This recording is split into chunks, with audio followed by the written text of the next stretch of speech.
What's up, Nick? I'm gonna go pick up all these popsicle sticks that I just dropped while people are heading in. I gotta get this daggone shop organized. Tripping on everything, moving stuff all around, fans are in the way. Just driving my OCD crazy. Got resin cups that land on the floor from the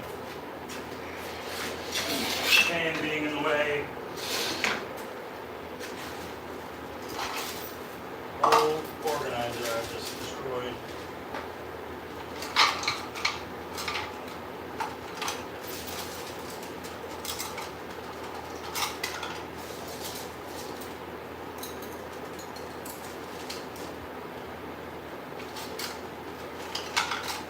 This is a disaster. This is a disaster.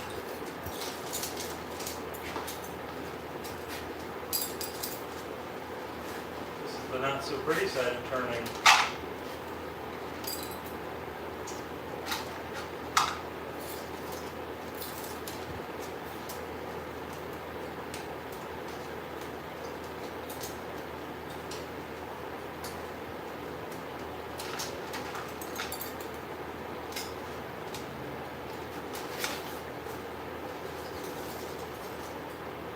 That one person that asked if I could do a backflip,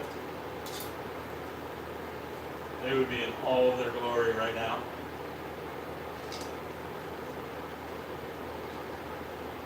Toothpicks everywhere.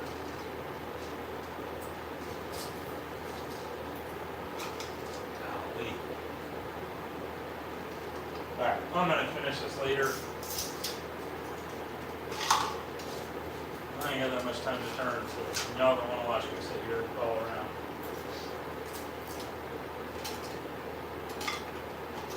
Alright.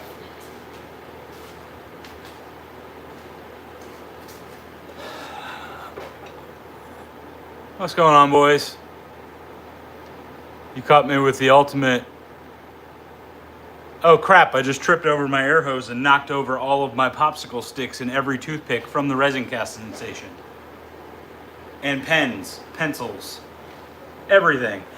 So, I don't know how long I'm gonna be live today. I'm exhausted. I have not been live this week because we do have some fun. Shop dates. Let me hide one of them because I'm not ready to let that get out of the bag yet. So, got a birthday coming up, and my dad decided to surprise me by ordering that bad boy for me for my birthday from Harbor Freight, and all I had to do was pick it up and assemble it. So, what's up, Narian? So, Monday's live was assembling that bad boy. So we're going to have some legit desk collection, but I need to get all of the extra parts and all of the converters and everything to set it up towards the lathe. That is shop date number one. Number two, my bandsaw blade busted, and I had to fix my bandsaw blade. I had to get a new one, replace it, but in the meantime, I've also been trying to find a new wood supplier.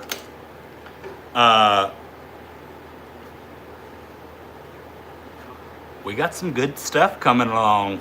This is potential spoiler of what's to come. I got a ton. When I say a ton of pecan, I mean a literal ton, and some of that dank, nasty stuff.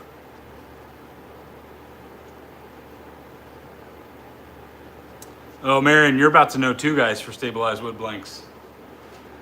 So I got some of that dank, nasty stuff. Look at all the spalting in there. That's not even one of the better pieces.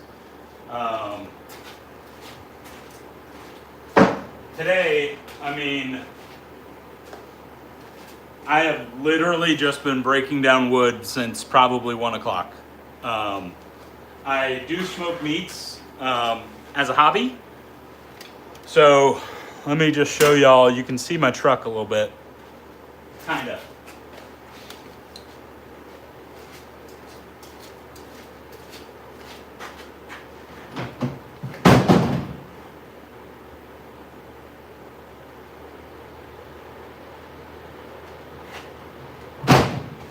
So we are loaded up on pecan.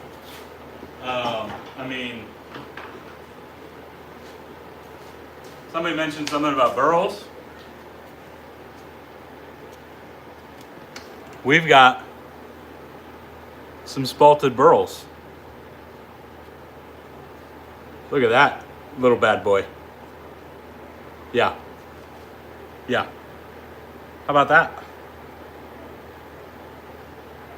Good stuff. Good and stuffins. And then, to add to the fun, I found, where is it?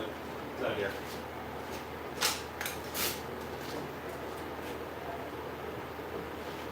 Found a posting on Facebook Marketplace for somebody that just took down a hackberry tree. So this is some hackberry that I also broke down. Now, if anybody's unfamiliar with hackberry, it kind of grows like a weed down here. It does have some berries, all sorts of bugs crawling out of it. It does have some berries that are inedible that grow off of it, but it is a hardwood. So it's kind of similar to that hawthorn that I have. Now, the thing with hackberry is that it actually has silver and blue-ish. Blue is a little bit more rare, but there are some blue streaks, silver and blue streaks that run throughout it, and it spalts. So this is actually a piece that's got some gentle spalting, and it looks like it's got some of the streaking to it. Oop. So we got hackberry too. Let me see what else we got. So, step over my mess. Couple different kinds of wood. Really, really cool stuff. We got acrylics in the house too, y'all. Your boy done that. This disaster where that one came apart, that one lit a fire. The Purple Heart brush that has the unfinished look to it, that was the little billow that like stormed the flame. So, and I got plenty of spalted wood here. I got a new bandsaw blade, and I got a new method of doing glue ups. Abominable Creations is probably going to get a little weird over the next couple weeks. So, just stick around. And then, like I said, we got some burls. Burls need to be stabilized. Typically, you use stabilized burls to make hybrids. Just gonna say that. So in any case, what's up, DK? So, like I said, I don't know how long I'm gonna be live because I have literally been out here in this hot, now it's cooled off, but this hot A workshop since 1 o'clock when the sun was high, after literally loading a ton of pecan wood in my truck that I still haven't even unloaded yet, which is gonna happen tomorrow. It's not gonna happen today. So I'm freaking exhausted. So I don't know how long we're gonna be live. We got some really cool blanks. This guy, this is a, like, if Wes is in here, I don't know if Wes is in here, but, oh, Josue, I got blanks for you, Poppy. I got some plans for you. Don't you worry. These all came off of that burl, and I'm not making any promises, but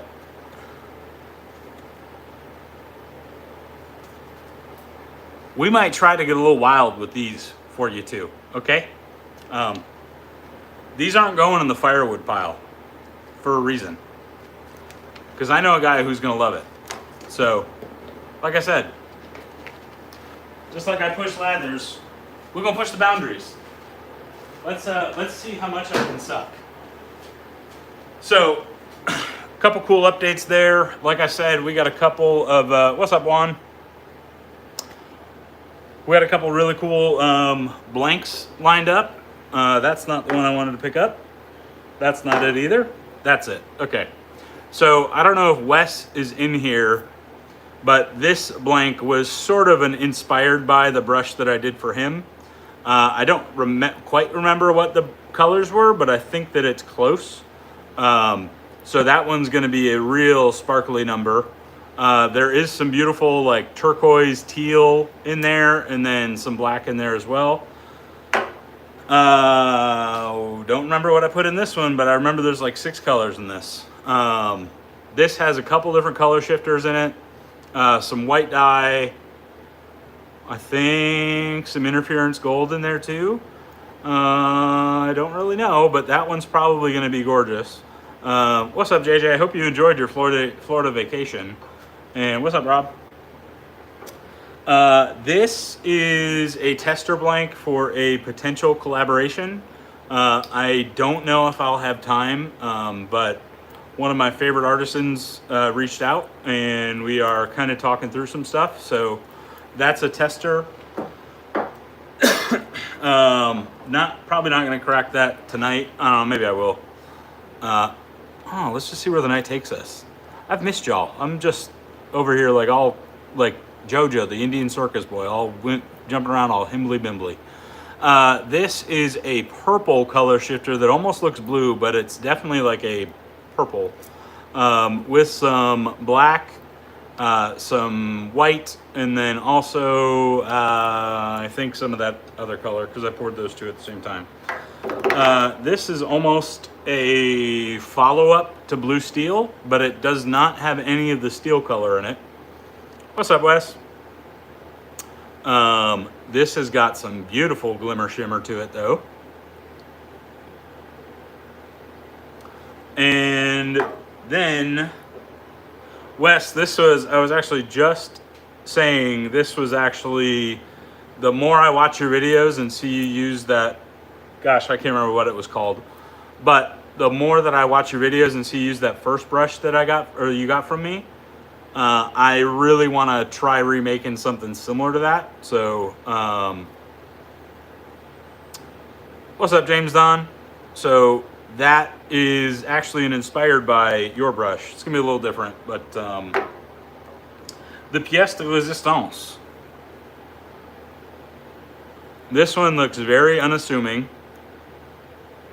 That has got some red color shifter to it, some glimmer shimmer, and some glimmer shimmer blue translucent purple dye in it. So those are what we got to work with tonight. A lot of the pecan is green, but I can turn one. I actually did turn one earlier today, and I finished it. It looks freaking gorgeous. It's in the house right now because I want to see if it's going to crack at all because of the moisture content's over 16. Usually you don't want to turn over 10. So it's kind of experimental since I have no shortage of pecan. So we got those blanks to choose from, and we have also got like, a ton of like really, really cool ones over here as well. Like, that one's just sitting over there too. So what are y'all thinking? I know I just kind of overwhelmed y'all.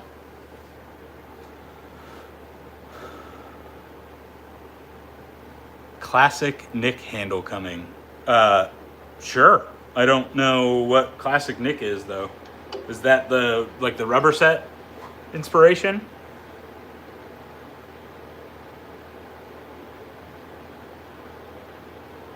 What y'all thinking?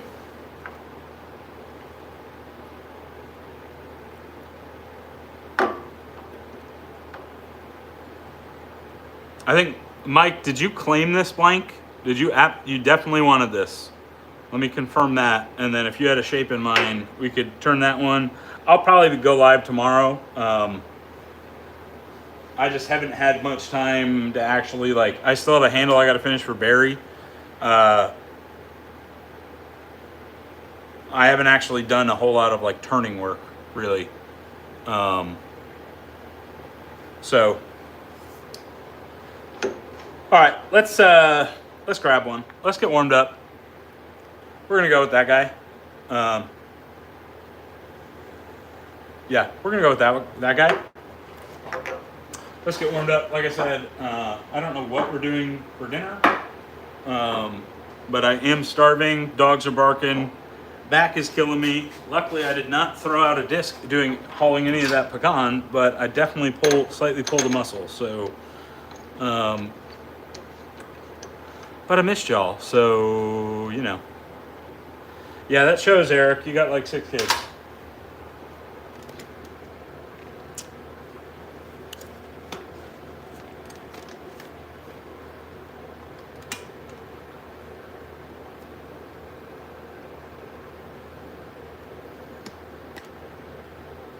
All right, let's go ahead. Let me get my goggles on.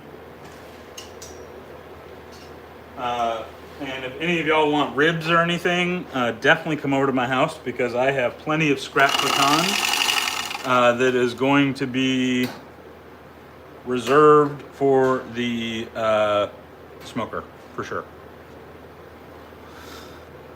I think I'm going to take this frickin' thing to the bandsaw too because, like, if you see, there's like 7 inches over here. I'm not going to say much more because I already know where that comment's going to head. So we're going to get started.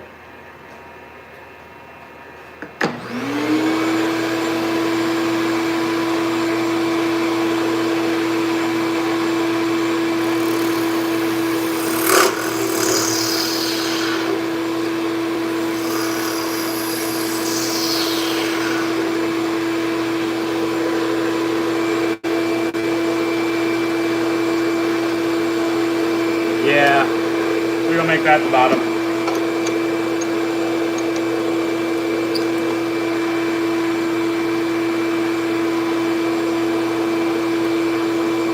Oh, also, we got a solid number of folks in here now.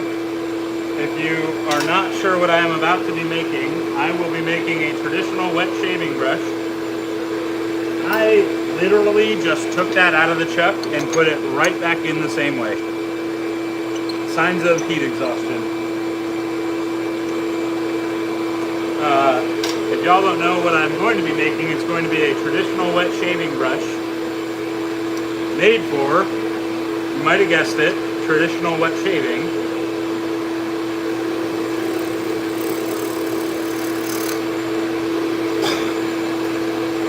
Oh, I just puffed ribbons.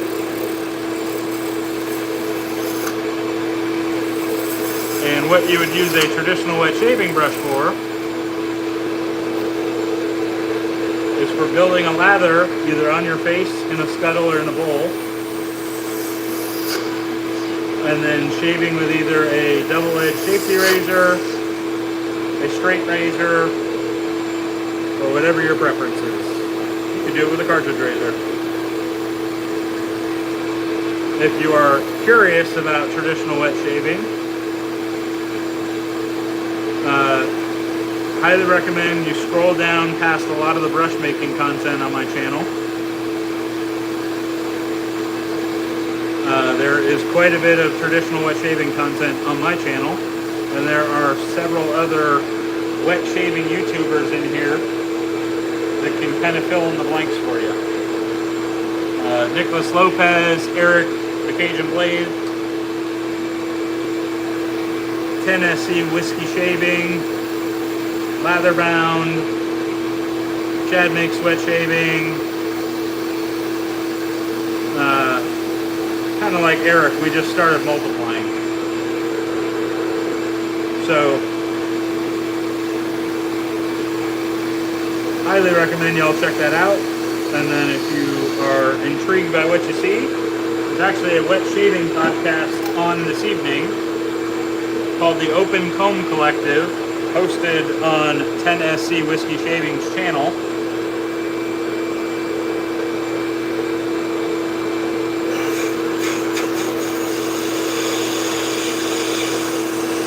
And they do live giveaways. There's lots of great banter. They get a great shave in. Lots of laughs to be had and participation in the comments with a bunch of interesting characters. So, that's the spiel. Traditional wet shaving. This is a wet shaving brush.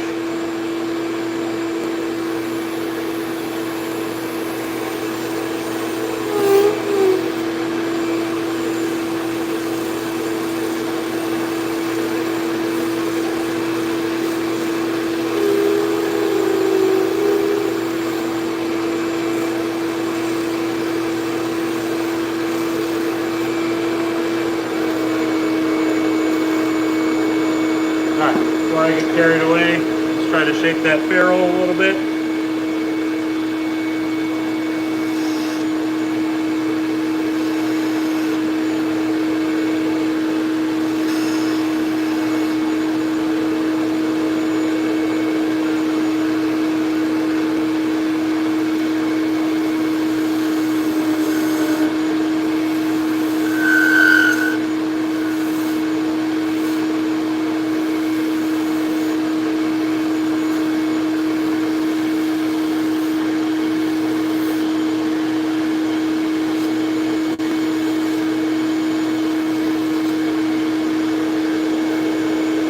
Well, I kind of screwed up the collar a little bit, so it's not going to be exactly like a rubber set.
All right.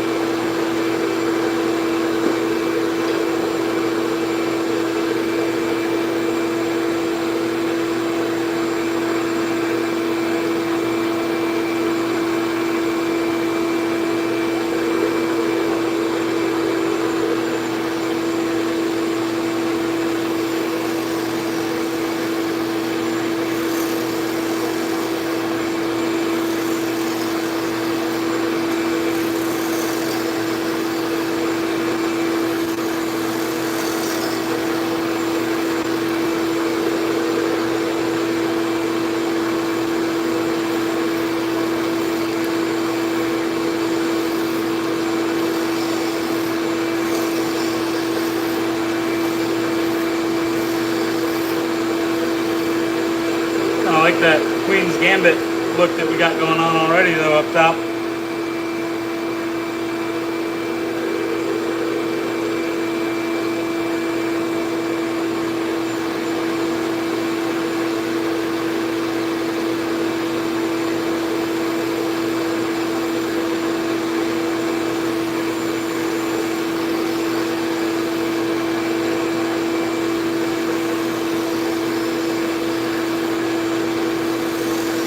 We might honestly just even leave them on the tip.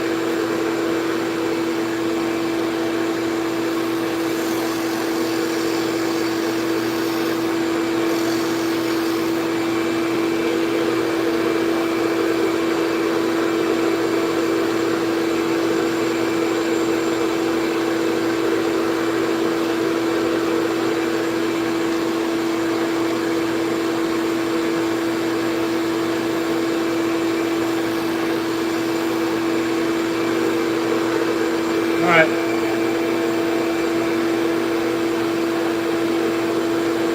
There are a couple air bubbles there. See if we can get past those. I don't know what that's about. I don't think I poured this one super hot. Could be wrong though.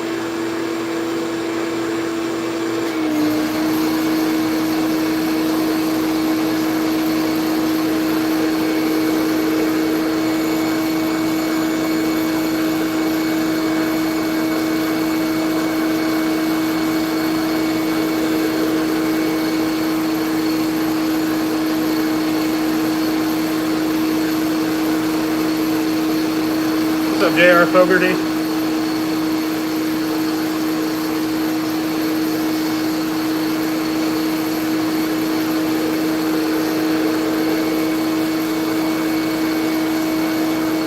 Yeah, I don't want to go too much more narrow.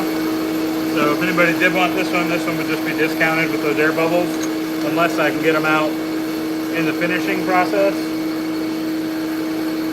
They're not bad. They're just there. I don't know. We'll see how it stands out.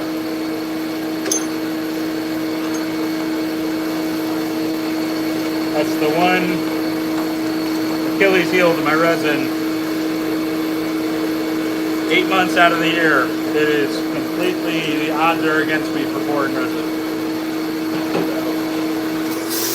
I am absolutely going to find out that I have more air bubbles in some of my blanks than a lot more of the other artisans.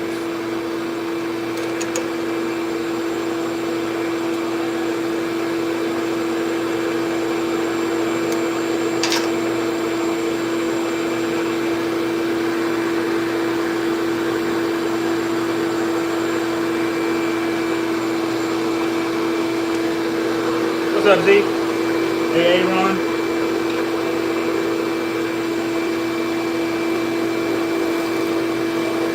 I'll tell y'all what, you know how I wear that face shield when I be doing wood? Turning that pecan brush earlier today, let's just say, thank God I did. And I should have been using a live center. Should be now.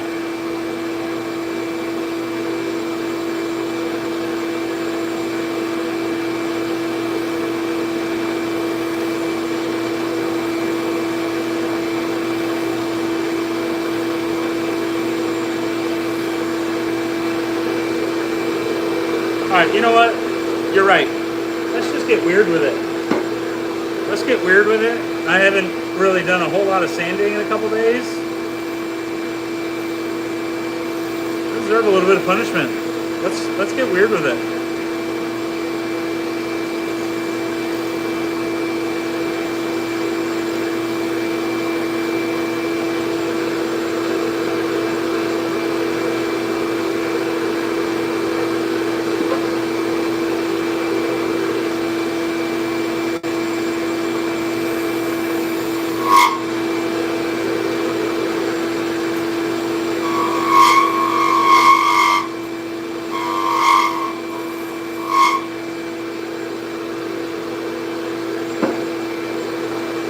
That coin hole drilled.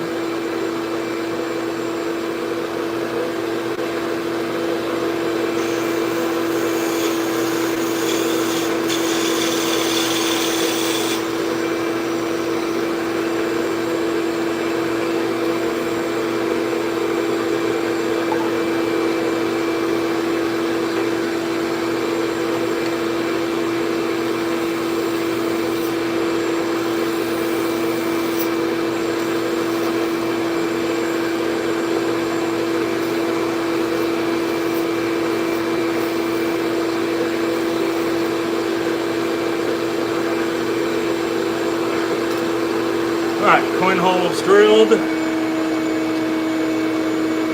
Add the reducer.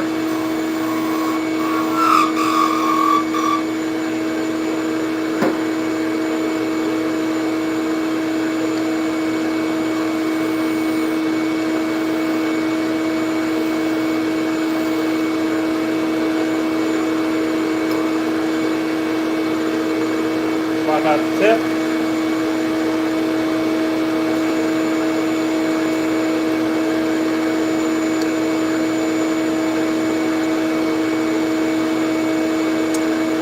Scott, are you also a Notre Dame fan? Or are you just a Navy serviceman? But in any case, yes, sir, the answer is I can pour navy and gold, and JJ is actually having me, I gotta work on that too. I don't know when you wanted it, JJ, but JJ and I have discussed those colors as well. I do have one over here. This is not necessarily a navy, but if you imagine that being more of a navy, that's blue and gold. Oh, thank you for your service, my friend. My father is actually a 7-year vet. My father-in-law is a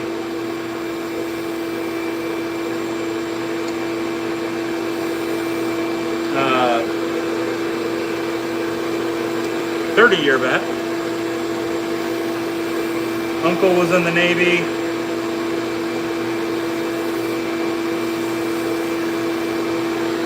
Getting here talking, screwing up some of my lines.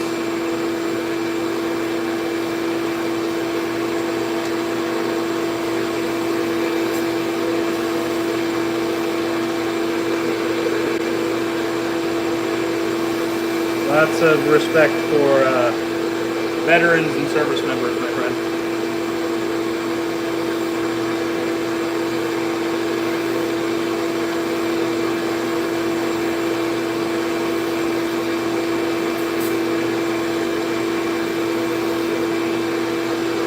Alright, these might not be my best hive lines ever, but we're going to get weird with it anyways.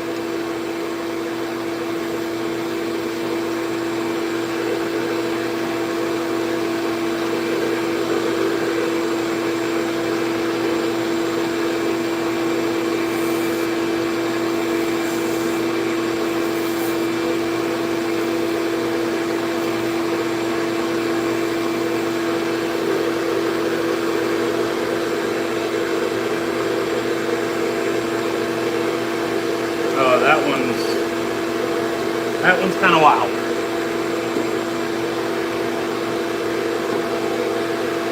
Let's check ergonomics. I have a feeling it's going to be kind of squared in the back.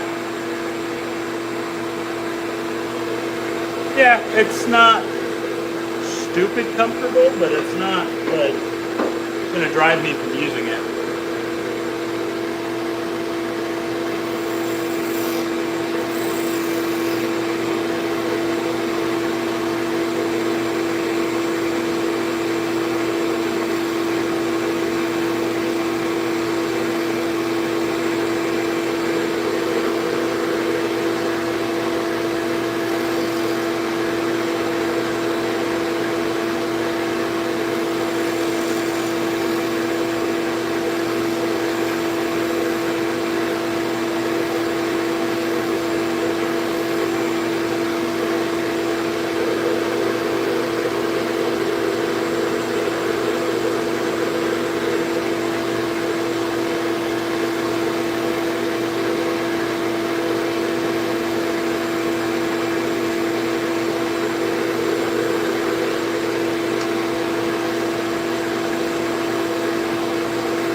All right.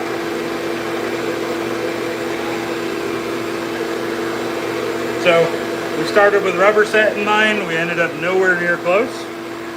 Typical of how I kind of do things. Way more comfortable now. And that literally, it's almost like it gives you a claw for your lathers. Wonderful. All right.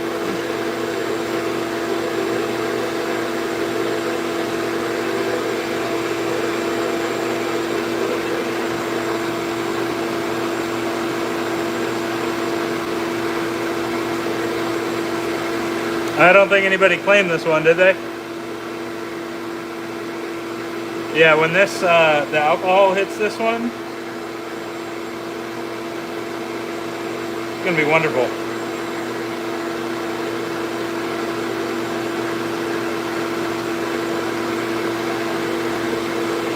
It's a shame with those air bubbles. Somebody's gonna get a great deal on a beautiful brush.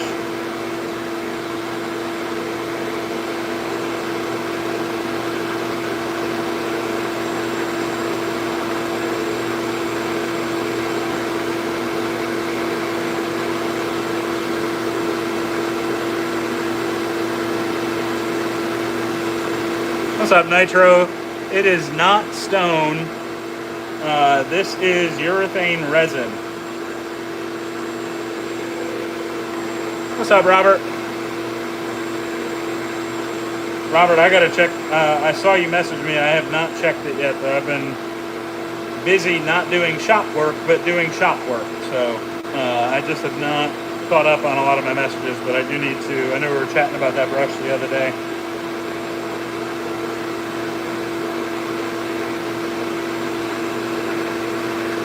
Boy, it turned beautifully, though.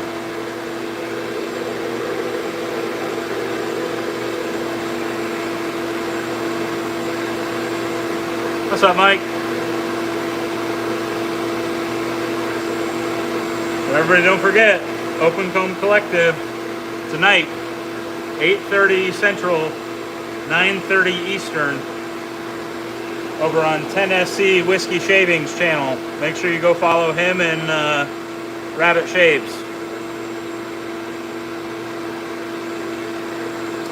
Wes, you want to see the teal one? Which one? There's two, technically it's a turquoise, but same difference.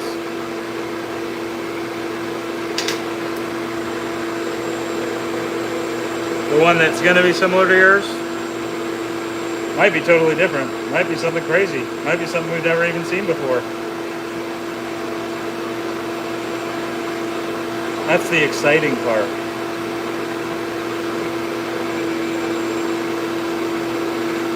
I'm going to tell you what. This shape right here, can't nobody say that I copied anybody, because I have never seen an artisan do a shape like this.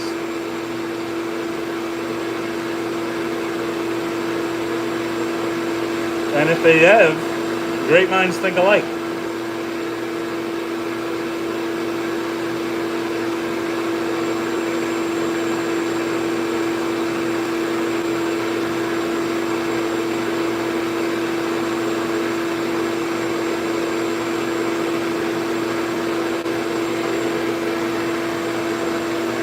Yeah, I'm excited to get some alcohol on that one.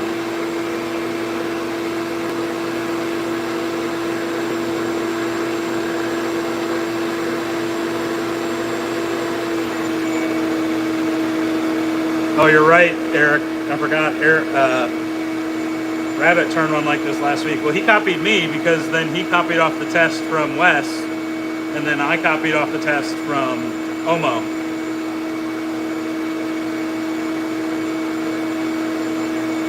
Juan, if you want it, it's yours, my friend.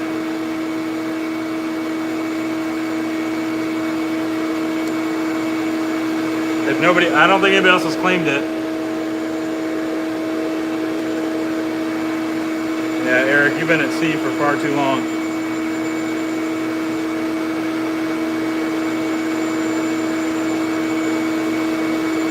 Oh, I have a bandsaw again. I can cut down that one blank for Nick, too.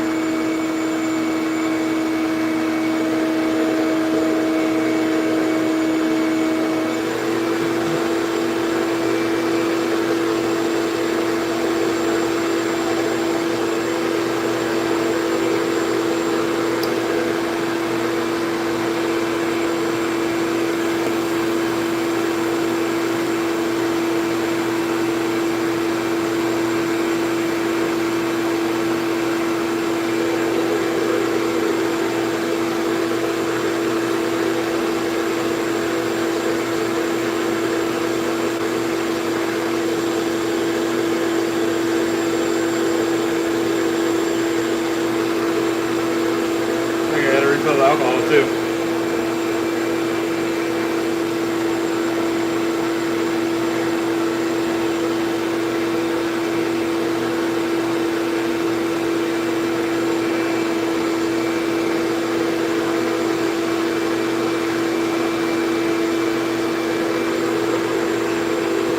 I think we just buzzed through how long have we been live? 42 minutes? I think we just did this brush in like 20 minutes.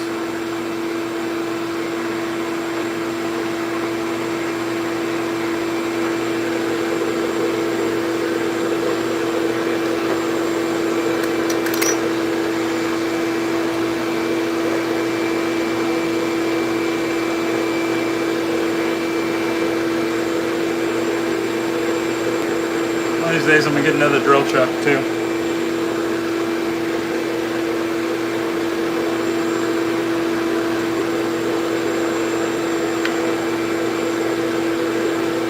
That way I don't have to keep swapping in and out.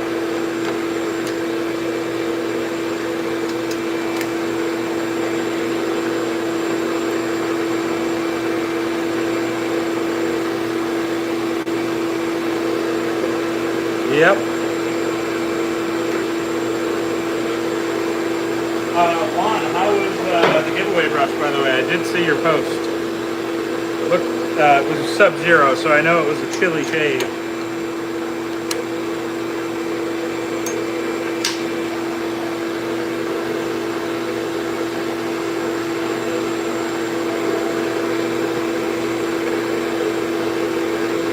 Yeah, I'm out of alcohol, but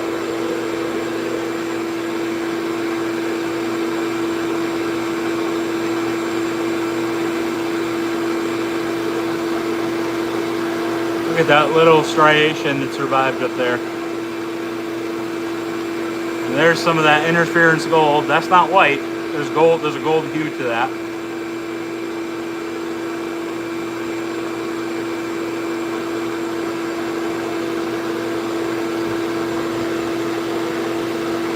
No, you're not wrong, Nick.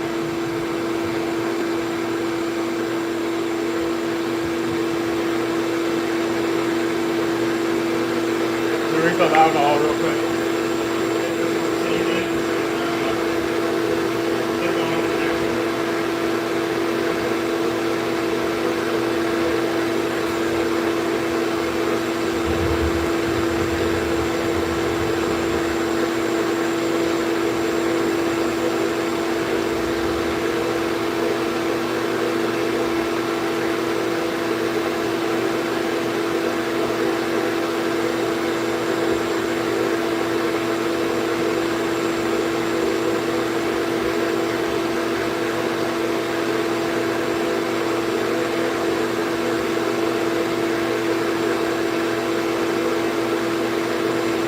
Alright, one last look.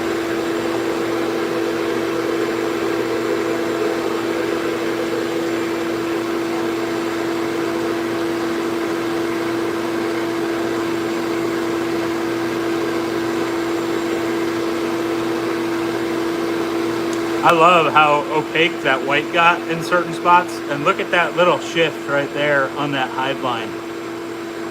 That may seem subtle, but that little split right there, when that's finished, is gonna look fantastic. Great call, Juan. All right, let me get this chuck off. It's about to poke.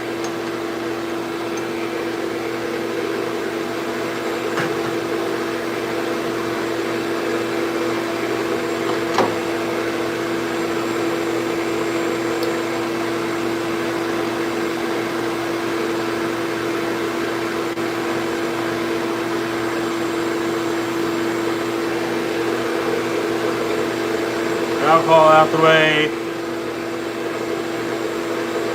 Tool rest and tailstock out the way.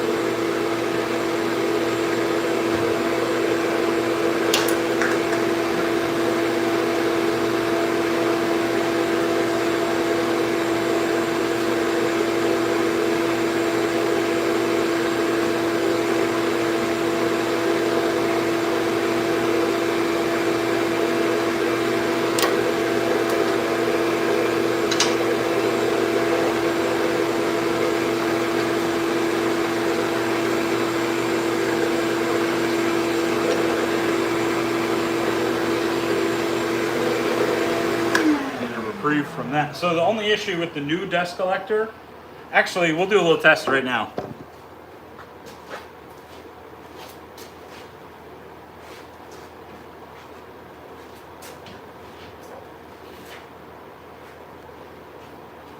Oh, just out of curiosity, how bad this is.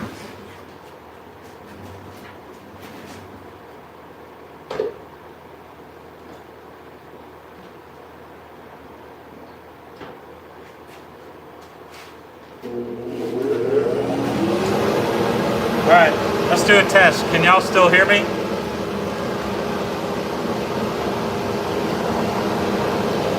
How can you hear the dust collector?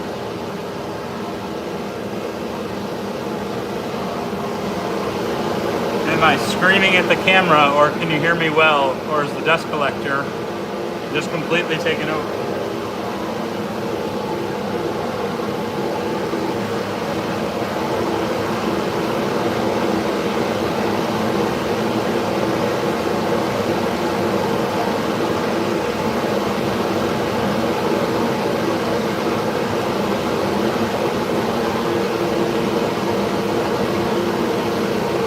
Is it better or worse than with the shop vac?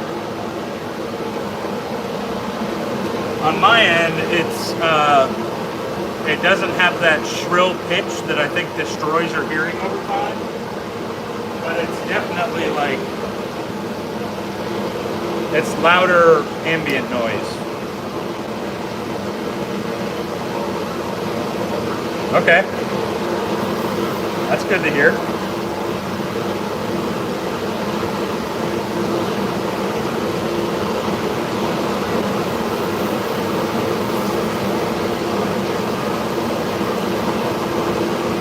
I was thinking I might have to be like Rob from Chisel and Hound and get one of them little fuzzy mics.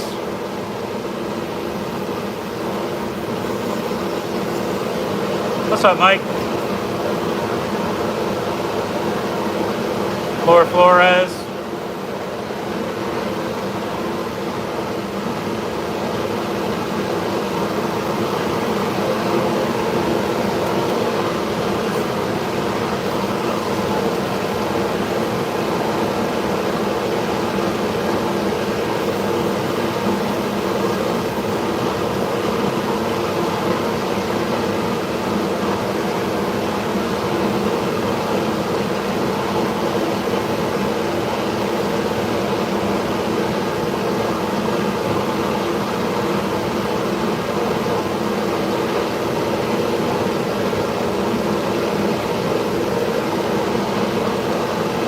Yeah, one of them little fuzzy mics.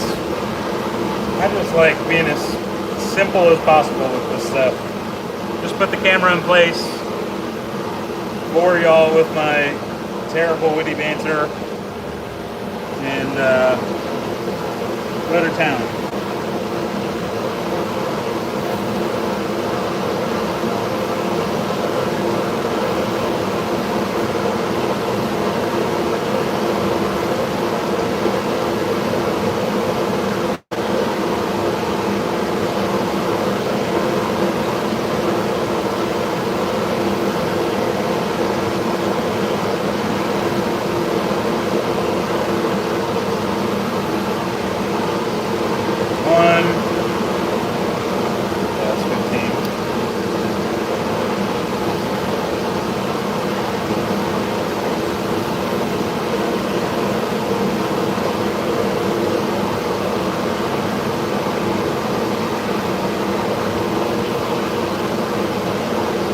DJI mics and amps.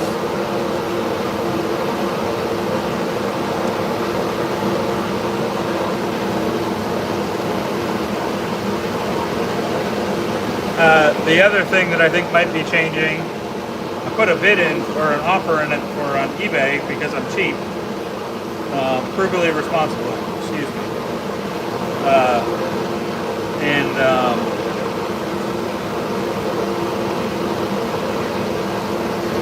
For a magnetic gooseneck camera mount that would go to the back of the lathe and should get y'all like right here with no zooming in. Y'all ain't here to see my ugly butt.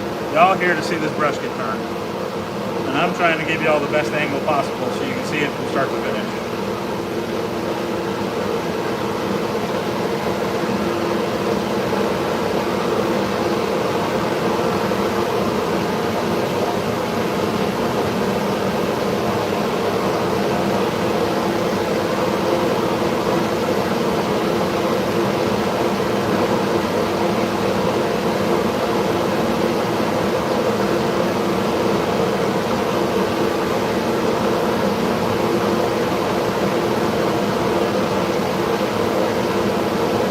also have my wife has a GoPro that we use for like vacations and when we go snorkeling at the springs and like that type of stuff.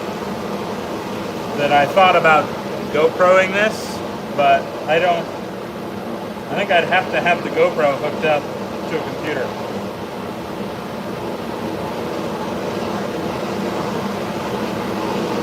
But you want to talk about HD brush turning.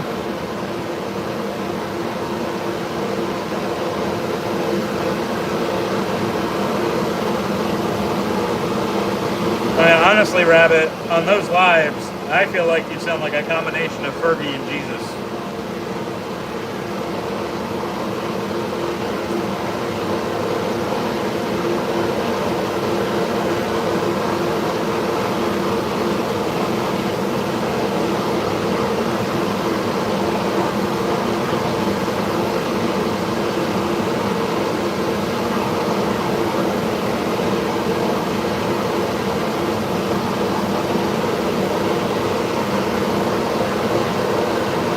Yeah, Fergus. You sound like Fergus. Although this camera angle is pretty solid. I'm finally to the point where I can't read every single comment that comes across because I'm turning, but I can at least view them as they come in.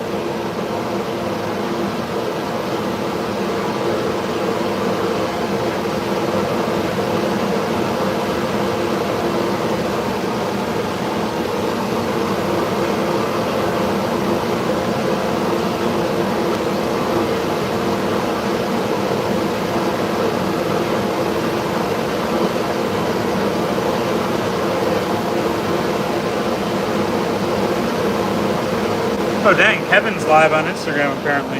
Road Shaver.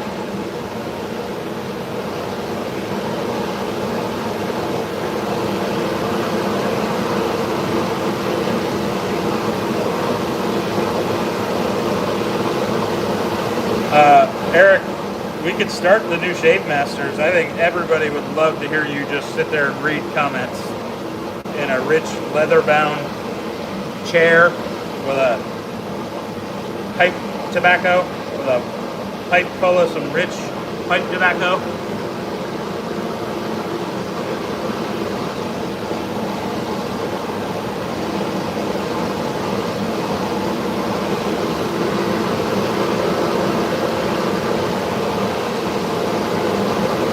I would love to get Larry to voice over all my shaving videos. I just want Larry to give a play-by-play on my lathers.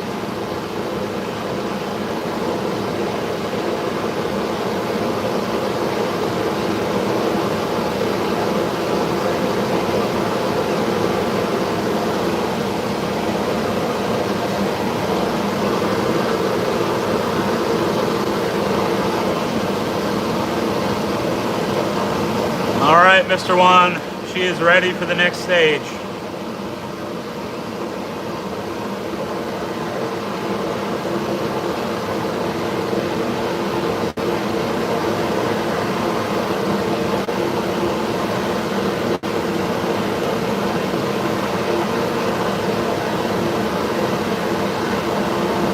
Just a little bit of hive, nothing super obnoxious. But that's what I say. I feel like there's some handles that just tell me,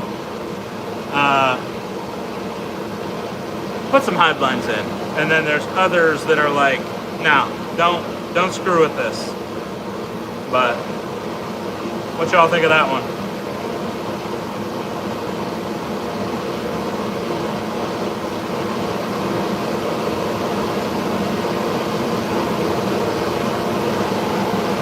All right.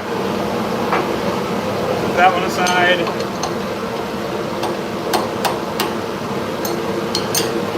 Check off. Set the wet shaving platform. Wet shaving platform aside.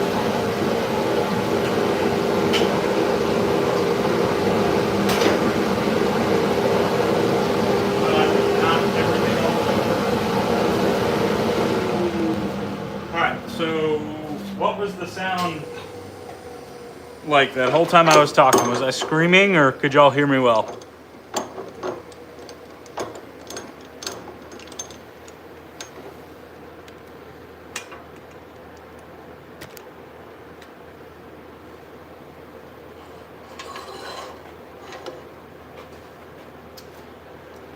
little wah-wah.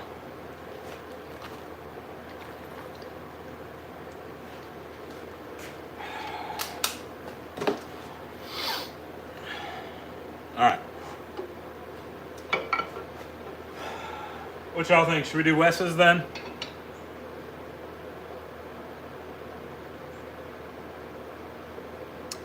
Let's do it. Chuck her up. All right, well, that's good to hear. It feels like I'm screaming over it, but if you guys can hear me fine, then I'll just talk normal.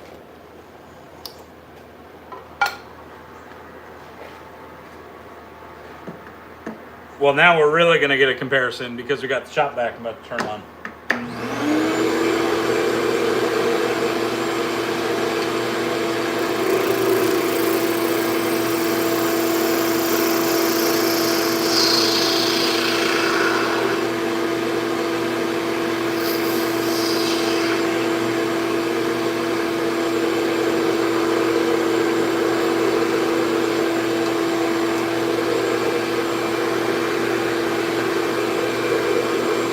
Yeah.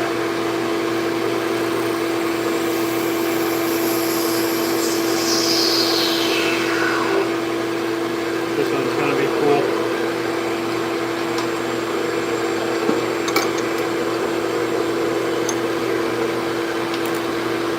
I hope this is how it is throughout it.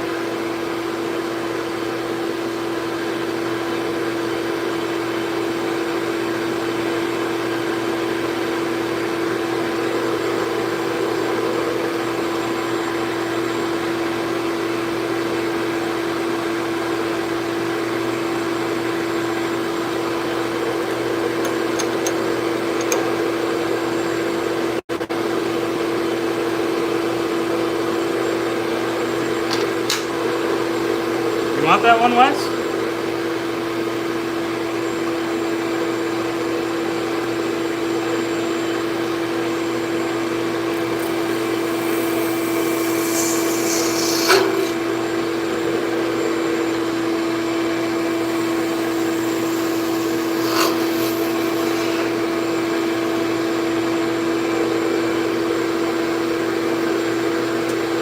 Do you have a shape in mind then, Wes? Or do you want me to just go laissez-faire?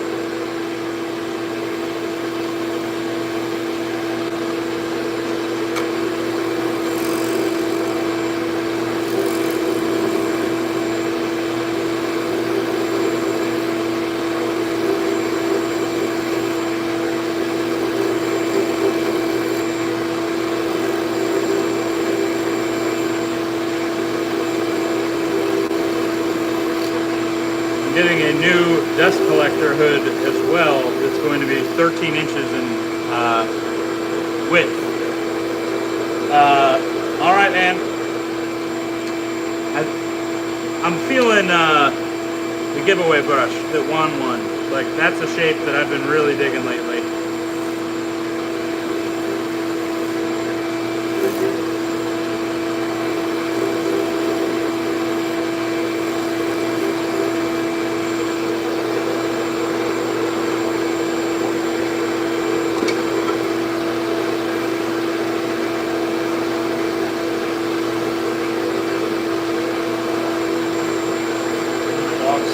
Okay, he's just passed out in the yard, finally getting up and sniffing around.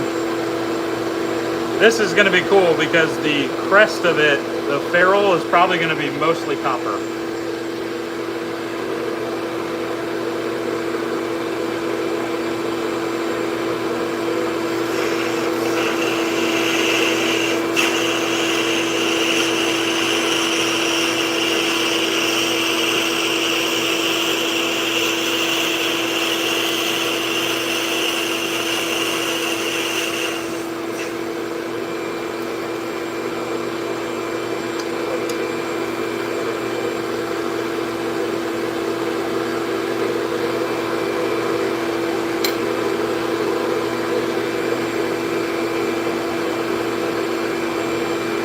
Yeah, I'm going to try to keep that intact as well.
Trying to get back into my HSS with traditional tools.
Yeah. I think you're going to be very happy, Wes.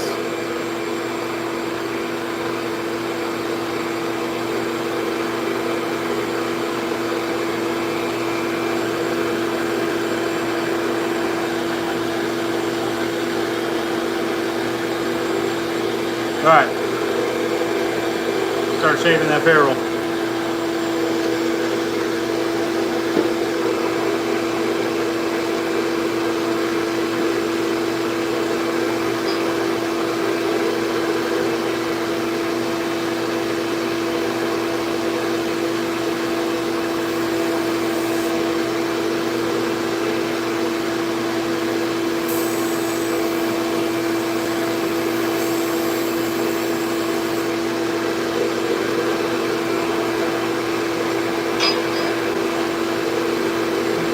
Playing around. I did a custom brush the other day.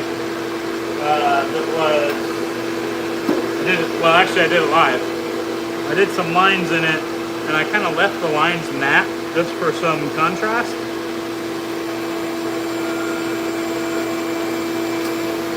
Actually, look pretty cool.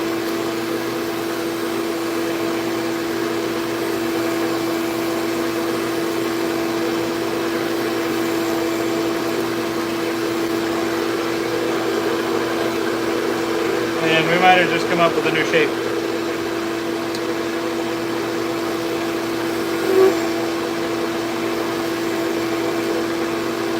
Wes, you want a first new shape?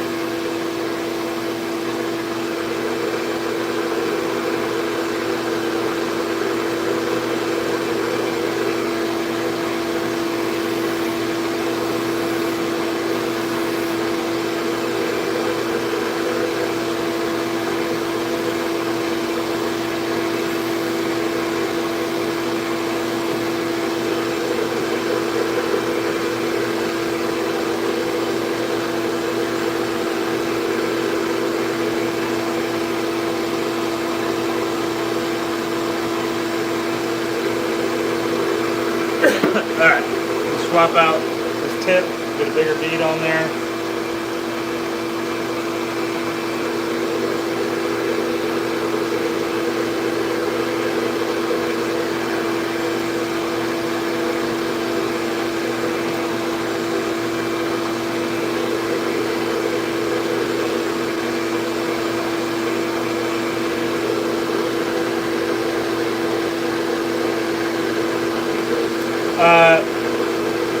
This one stop? If so,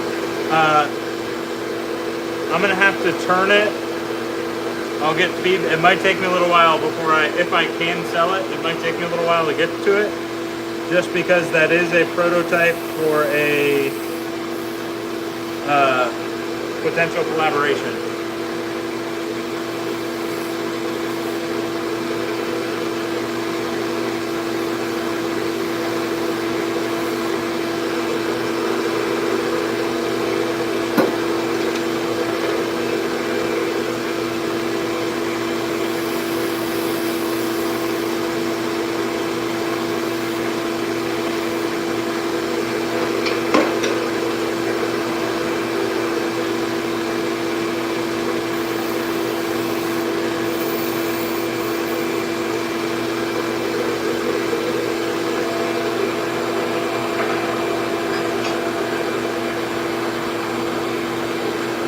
Yeah, that's kind of funky, but in a good way. What y'all think? What you think, Wes?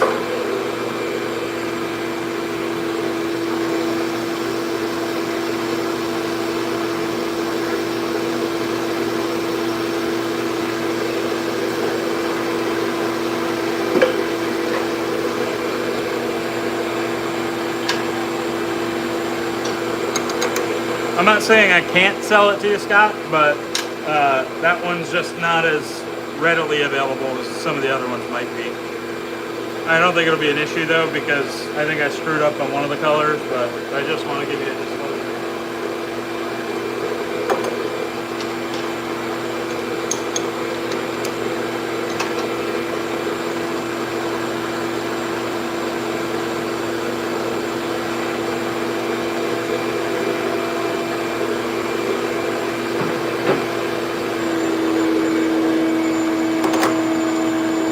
Sometimes I turn one and the pour is just too nice to wait till the end.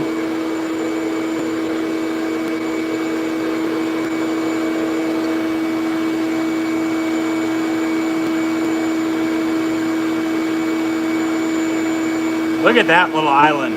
I gotta remember to be careful on my turn. I don't want to turn that out. Look at that.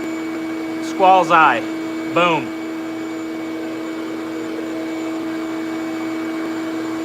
Yeah, that's, I kind of like put the tool in a little too sharp there, Juan, and was like, oh wait, actually, I like that.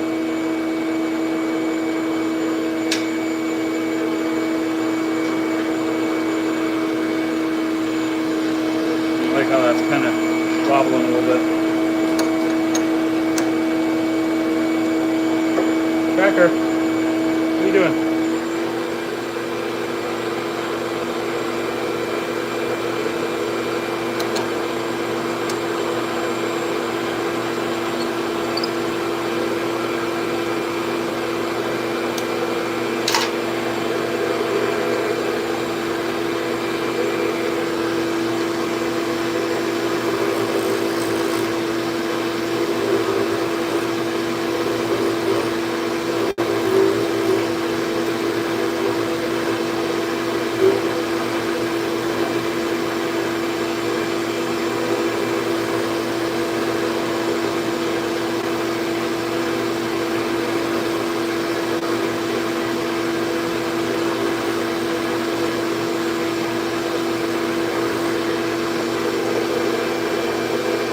Now is where the that teal should come out to play.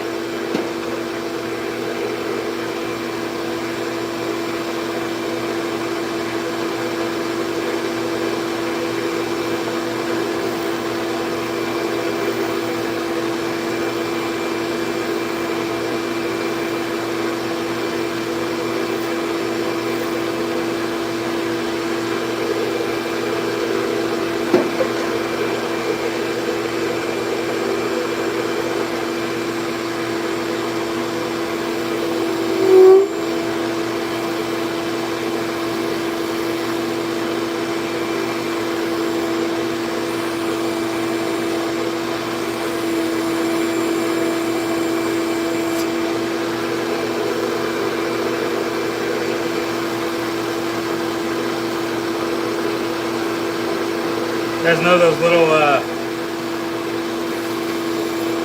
plant cups, the little plant dishes that people put their plants on to catch the water?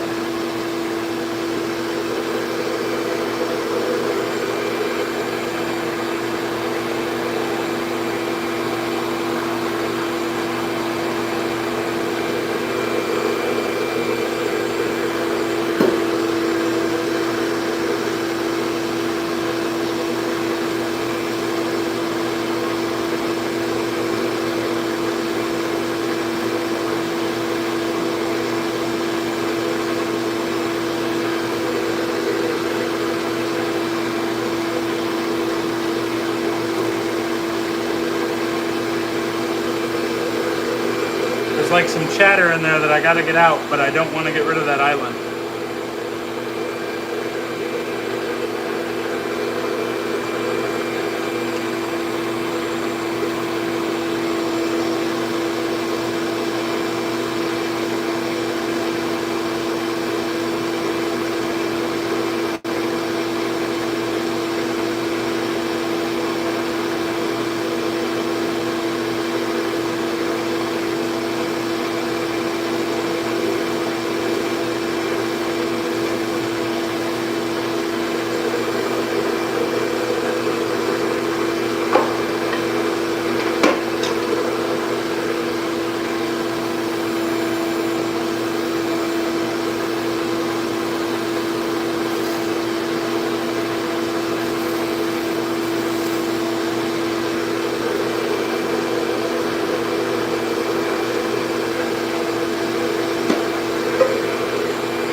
Wes, if I remember correctly, you kind of like to forefinger it a little bit like that in your ladders. Like you don't. So, as such, we're going to taper this off just a little bit more right in here.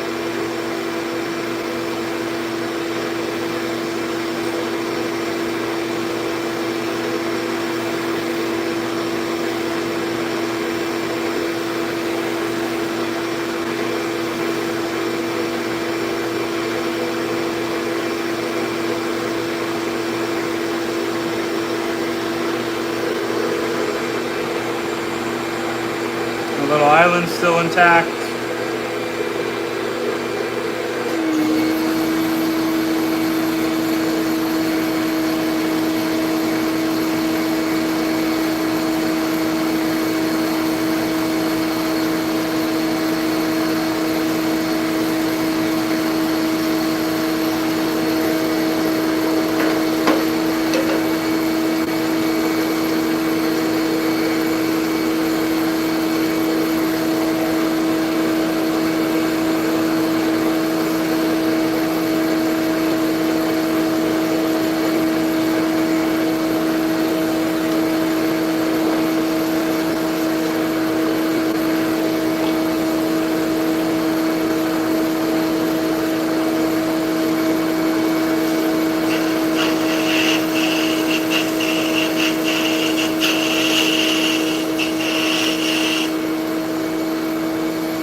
Alright, I think we're good. Thank Wes.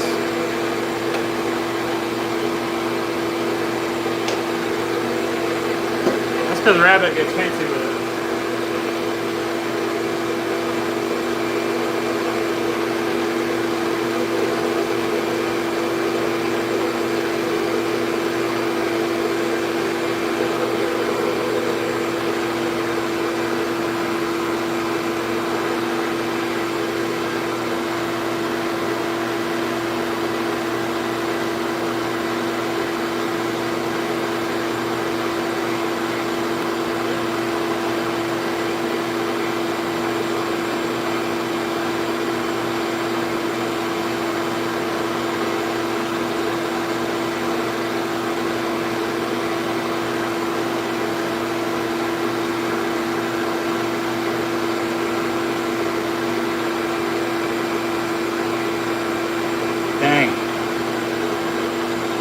Oh, there's a couple things you never have to worry about then, Dan.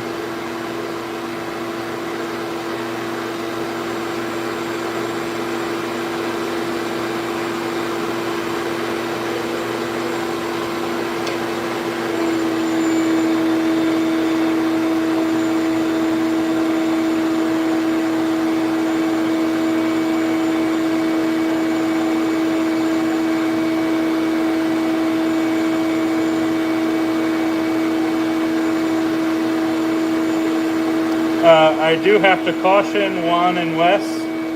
All I have left are synthetic knots right now. What's up, Francesca?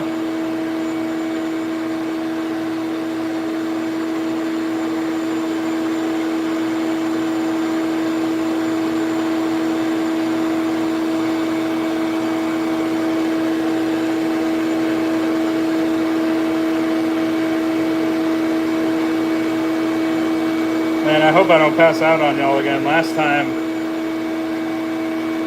open comb collective, I literally woke up at 12:30 and was like, oh shit. Oh crap. Poop.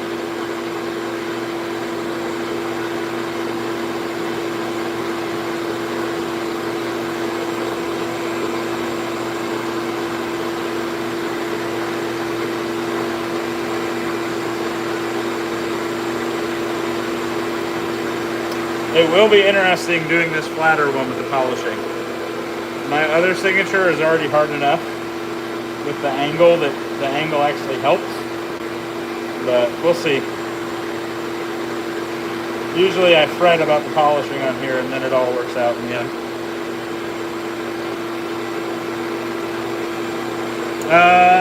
Got one around here somewhere. Freaking workshop is a disaster.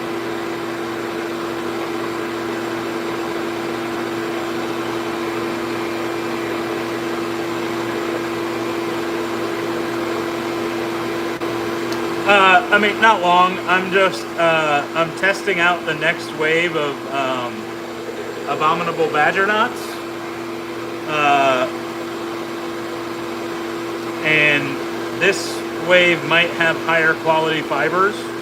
So I'm really trying to make sure, because everybody really liked the last batch, the last wave. So I'm really trying to take my time with the testing and make sure that I want to like mess with something that's not broken, and then I gotta place an order, and then it's just a couple weeks after that, so it shouldn't be too bad. So it should be restocked by the end of August.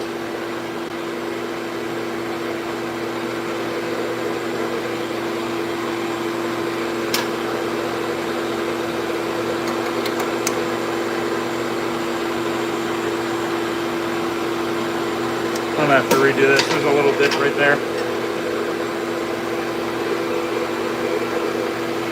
That's gonna affect the polishing.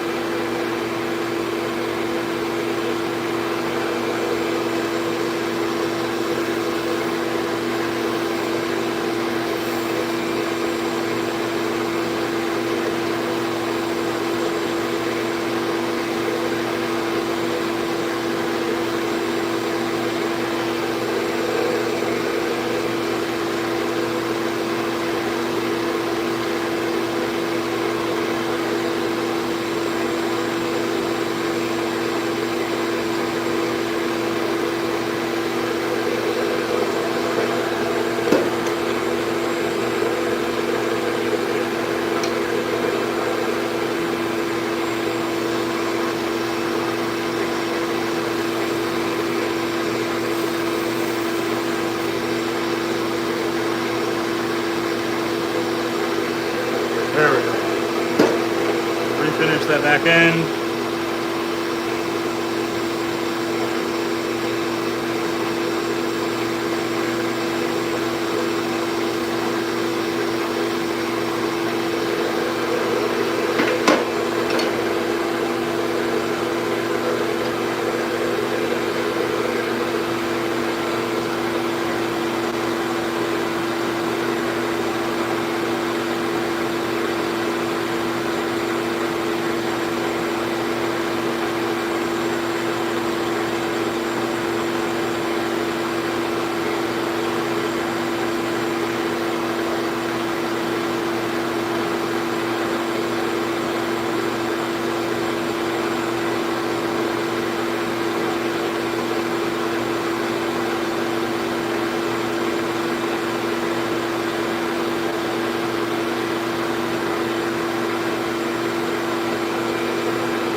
I mean, you could, Dan.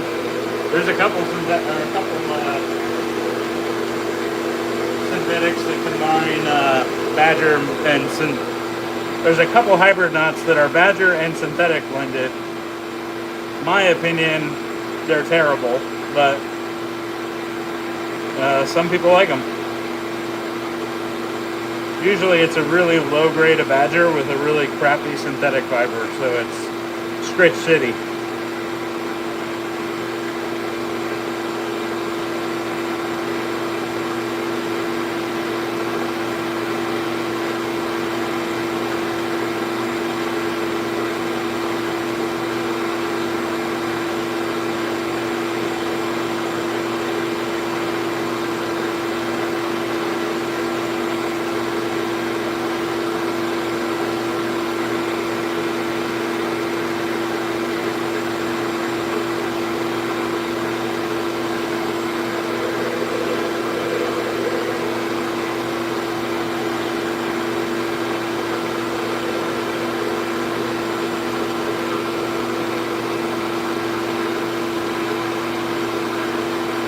Right now I'm cursing myself for redoing that because I got to resand.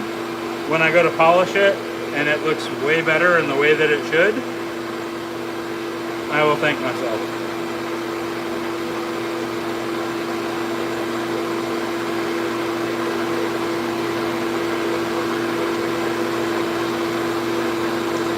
Sweet Lou, did I ever get you tracking for your brush? I can't remember. I had like four orders go out that day. I thought I got it to you, but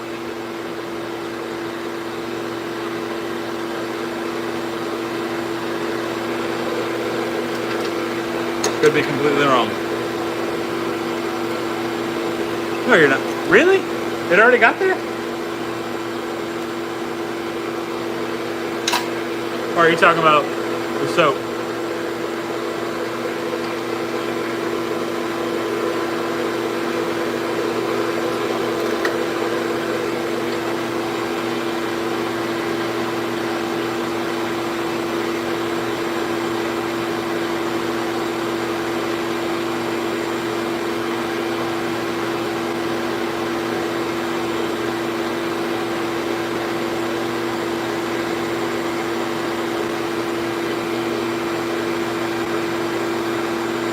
Nice. I hope you like it.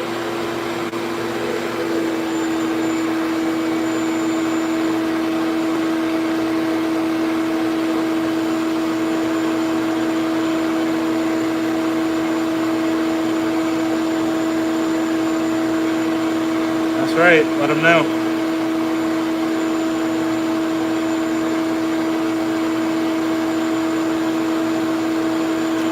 Sweet Lou, I know it's not Texas Post Oak, but I literally got a truckload of pecan from my smoker today, and I got quite a few that are going to become brush blanks as well.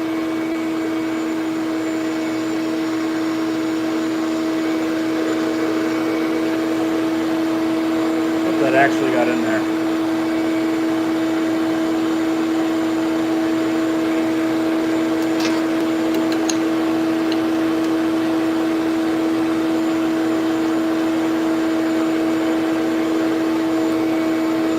Oh, it's one of my favorites.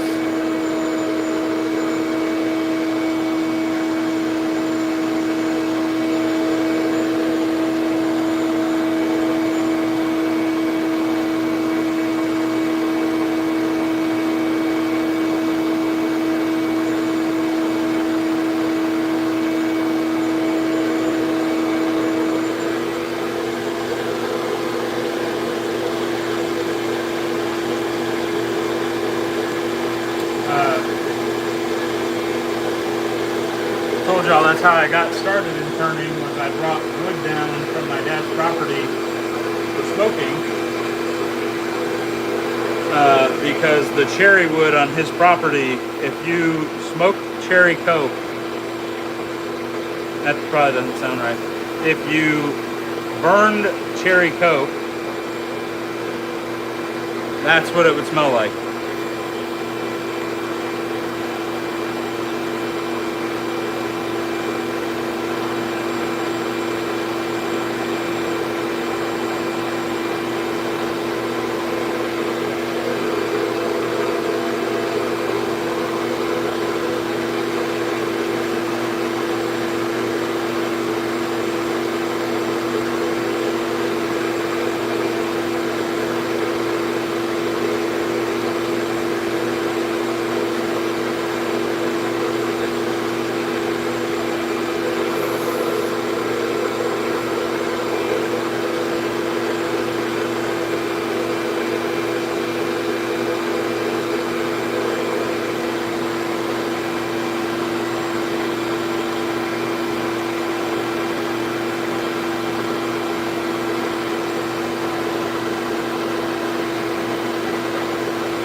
slide some of that polish right in that little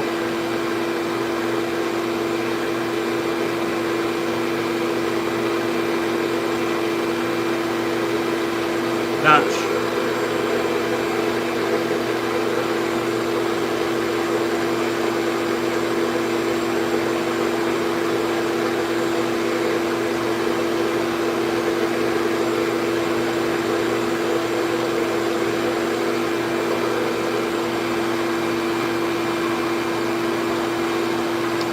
I wouldn't be opposed to that, Sweet Lou, if they smash that like button.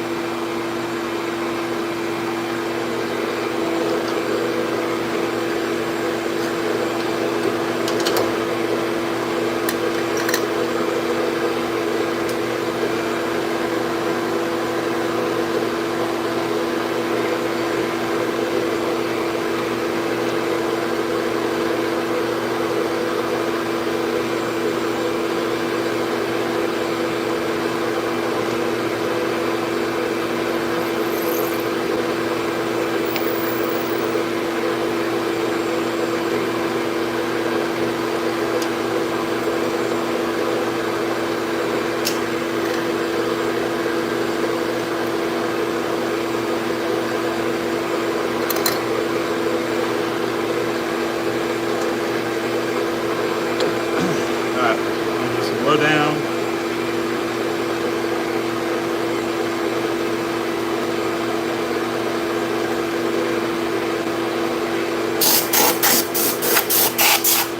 I'm gonna tell you what, the dust collector I thought would hopefully be a little quieter. It is not, but it is a totally different pitch, which is way more comfortable on the ears.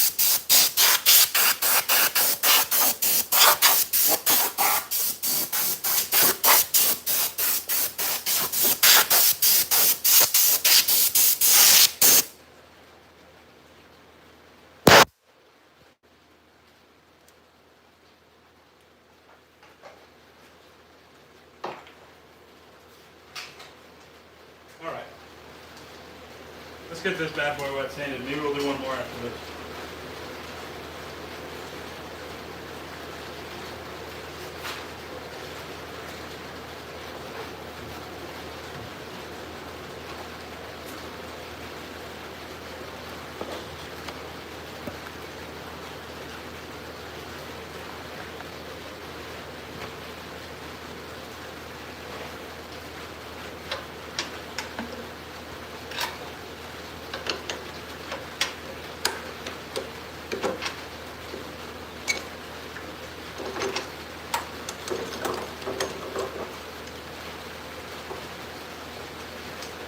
I mean, last I checked, they still had Guardian from BBS in stock, Sweet Lou. Collab between BBS Soap Shops and, gosh, just did that. Between BBS Soap Shops, BBS Live, and myself. That scent, I'm not even being biased when I say it. If you smelled it, it's incredible scent. Very nice.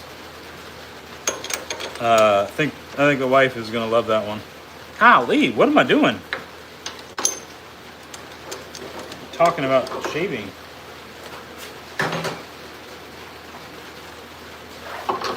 There we go.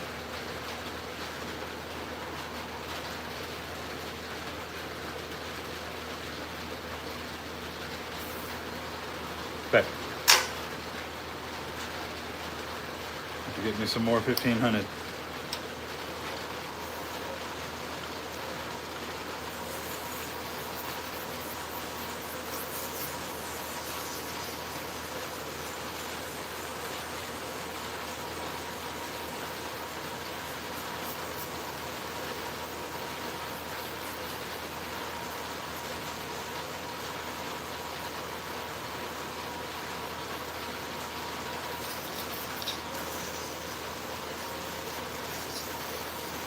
No, last I checked, it wasn't.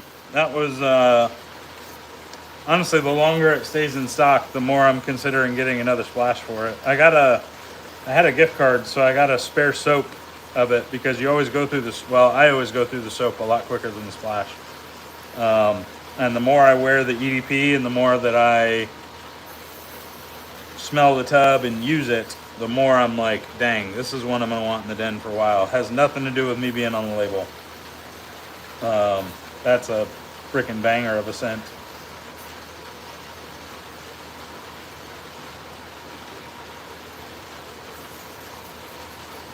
But I think they still have it.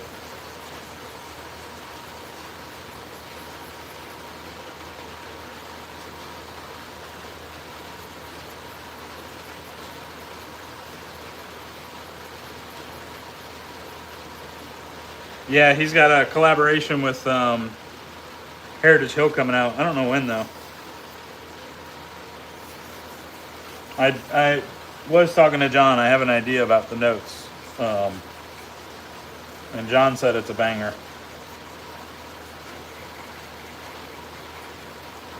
From Heritage Hill, John from Heritage Hill.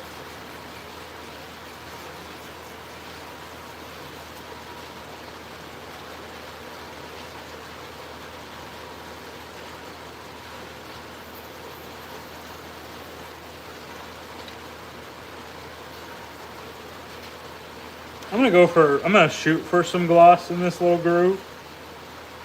We're gonna see how it turns out.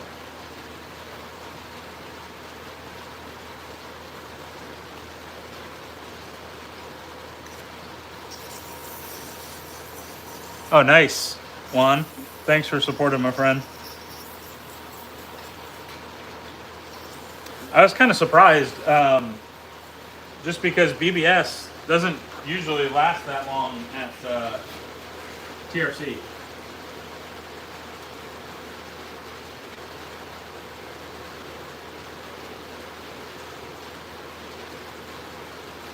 I hope my dog is sitting in front of the door and not just out in the rain, just getting soaked right now. My wife is gonna be mad.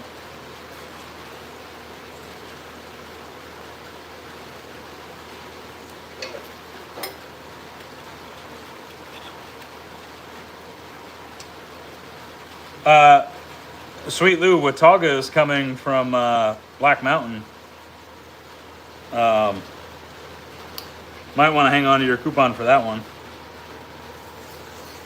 I don't know if you've smelled Watauga, if you got the exclusive one. That's Joe's take on a blue scent, and it's as good as you would think it would be.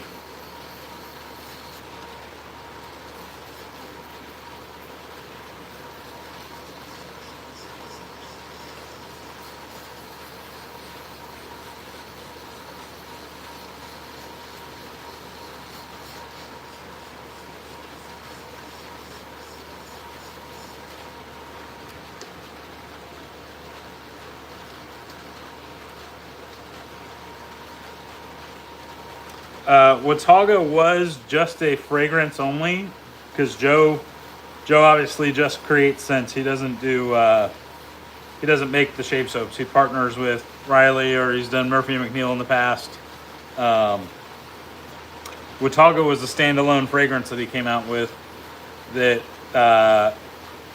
myself and about 6 other guys have been begging Riley for the last 9 months to make it a full-time release. And Joe, begging Joe too. And finally, the day has come.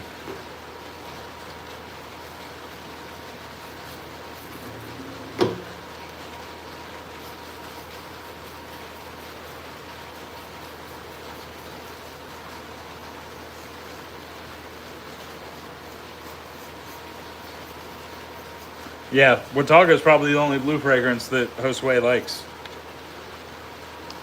If that tells you anything. Probably the cutter from Eric.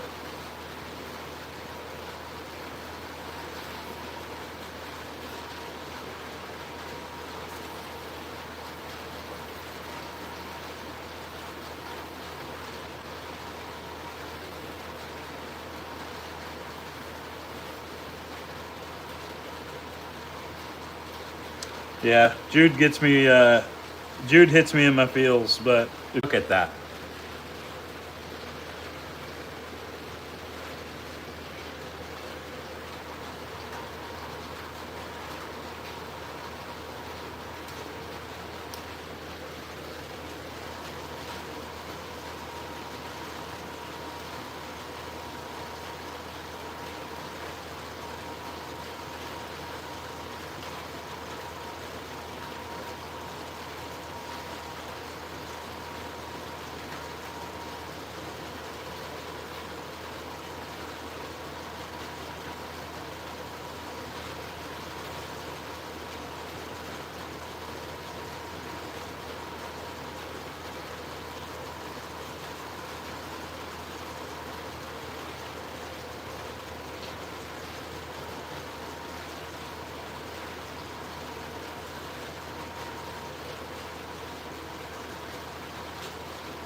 Wes actually claimed this. I think we trimmed the end cap off, and Wes was already all over it. And I think you can see why.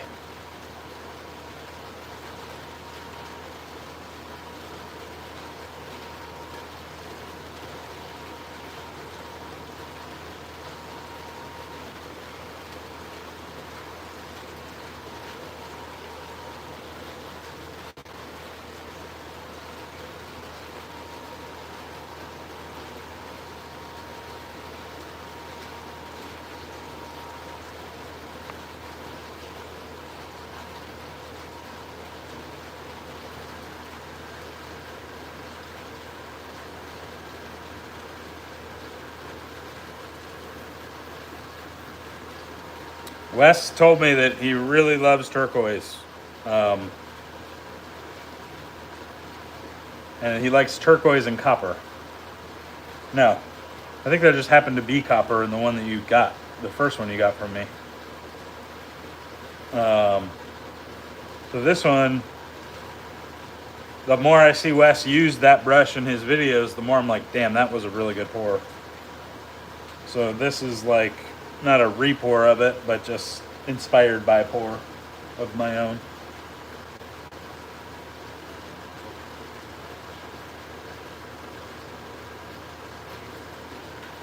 Bubba, you stay inside here. Stop getting wet. Hey, get in here. 8-year-old silver lab that is past his point of wanting to listen. What's up, Barry? Barry, I have not forgotten. I got to finish. I know you said you wanted that Joker jar. I have got to sand it and polish it. Have not forgotten. I kind of introduced it at the beginning of the show. Been busy in the shop, but not doing shop-related work. New additions to the shop. Well, I mean, not turning work. I just have not, the time that I have had in the shop, I've been either assembling stuff or breaking down wood.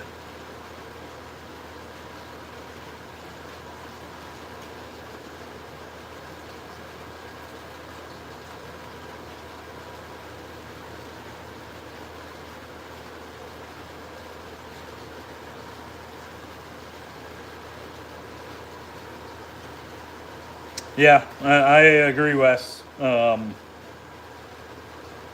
I poured your first one, I was just kind of throwing together stuff that I thought looked cool.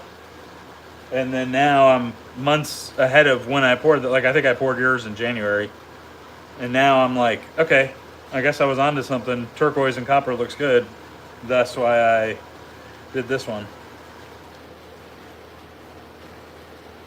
And look at that little island right there. And then there's almost like a little peninsula.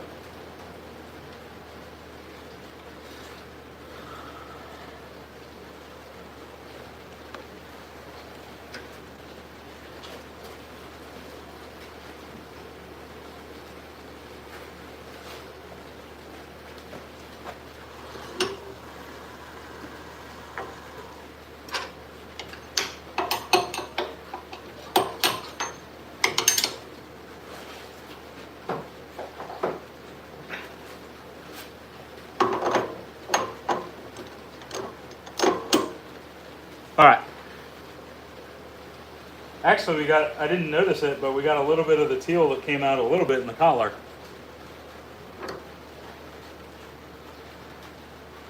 Look at that. And the way that copper glitters, it kind of shifts a little bit, the way that it sparkles.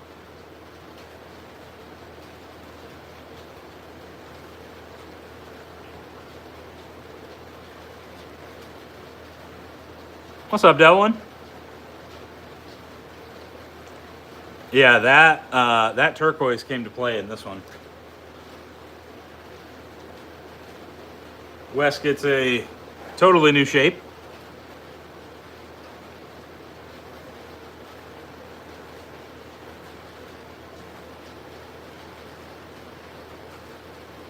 Gosh, I'm pretty proud of this one. I'm not gonna lie. That came together really nicely.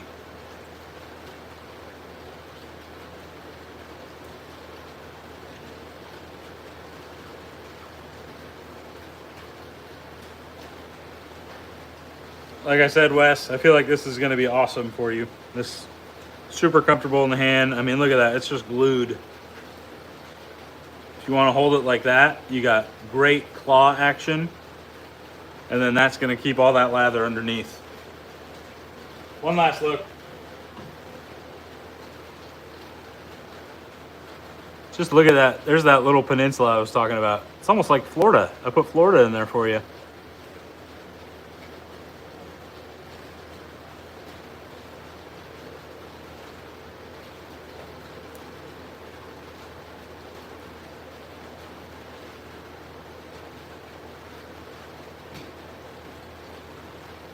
Right, Josue?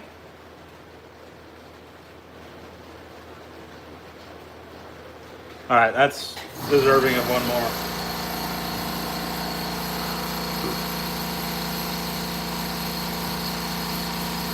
There's that little island that partially got turned out, but not completely. That's all right. Well, apparently we just rejected and then got up. What's up, Thomas?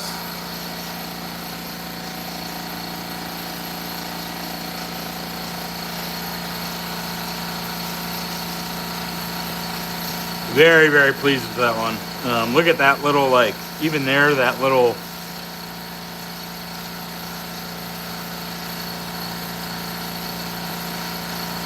Dang, I might have to do one of these for me. All right, great snag, Wes. Good stuff. All right, that one's done. Wife is still not home. Let me go let my dog in real quick, and we'll do one more. You guys decide if you want wood or resin.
All right.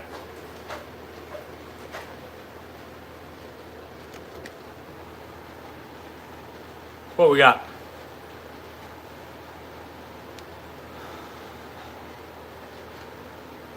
So, Zeke, I have a lot. I have a ton of domestic hardwoods. Make sure I didn't miss anything. Oh yeah, we could do Nick's.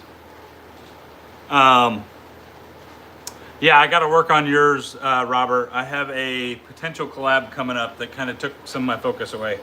But I did think about that this morning. I got to pour that. Been freaking busy running around. So Zeke, I have a ton of. Why did I just take that chuck off? Domestic hardwoods. Hawthorn is a beautiful one that I have. I'd have to see if I have any that's dry. I think I do. Cherry, ash, maple. I have wormy maple, if that interests you. Spalted river birch.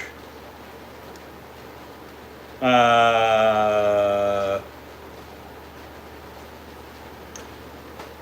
else did I get from my dad's property? Hemlock.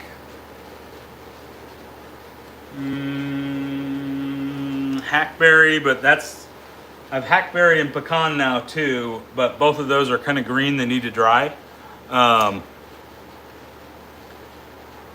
The cherry that I have is gorgeous. Sweet Lou actually, here you go. Boom. Sweet Lou claimed this one, but good look at a piece of cherry right there. All finished. A little dusty right now, but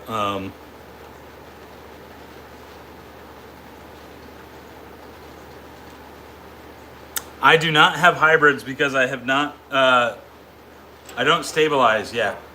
So since I don't stabilize yet, I do not have any hybrids. I am going to be making some stacked hybrids now that I have my bandsaw blade back in place. We got the first like kind of crappy one with that purple heart out the way the other day. I do have some ideas that I would like to slice up and make some cool little stacks.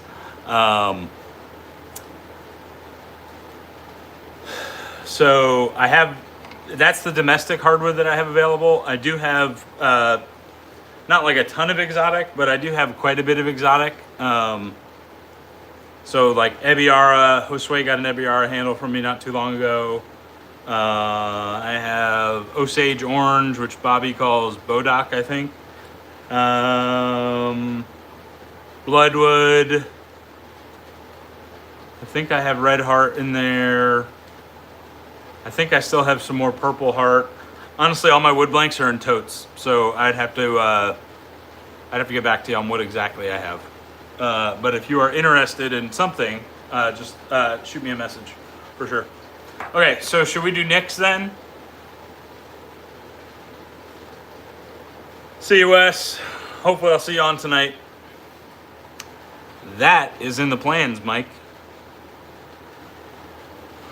I'm not going to repeat that comment, but yes, I have quite a bit of materials to make shaving brush handles with. All right. I think Nick, if you're still in here, Nick would like to do his nonchalant upside down. So I think I'm going to cut the opaque top off because the opaque top will fit into a stacked hybrid as well. But I need to shorten this down just a little bit to get it to fit in the chuck.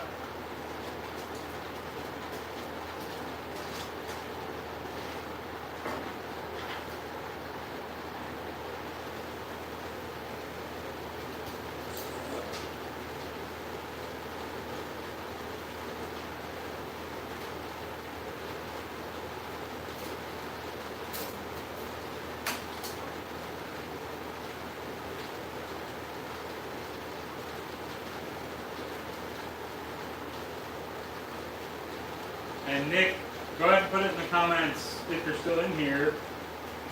If you're not, we're not going to do it. What shape you wanted? I think you wanted a jar.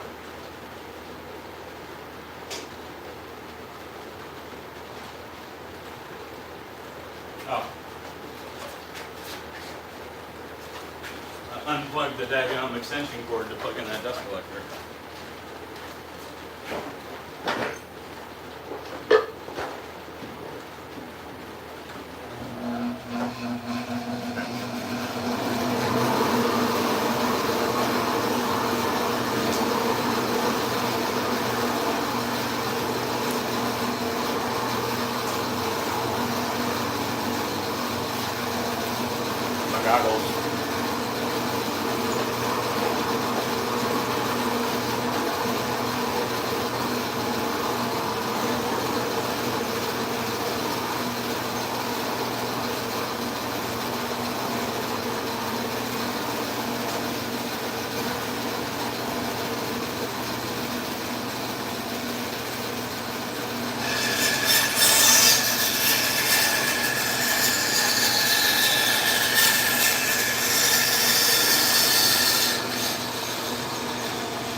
Now we save that for a later date.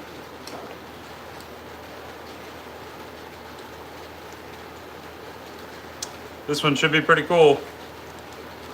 This is what the top side's looking like.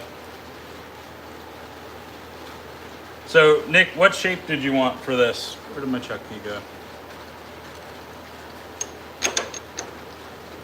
Go back and check the comments.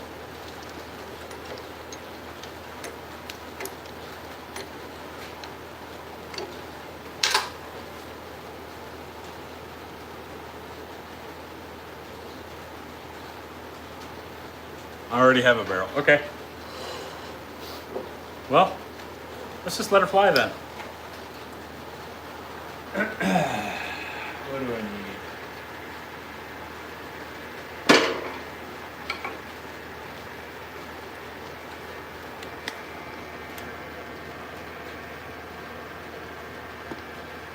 Oh, I need my face shield.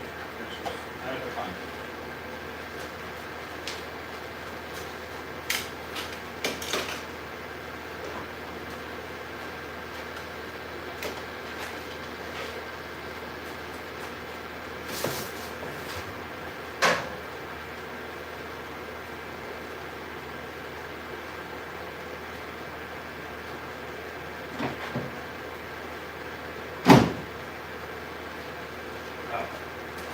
Dust collector's hiding it.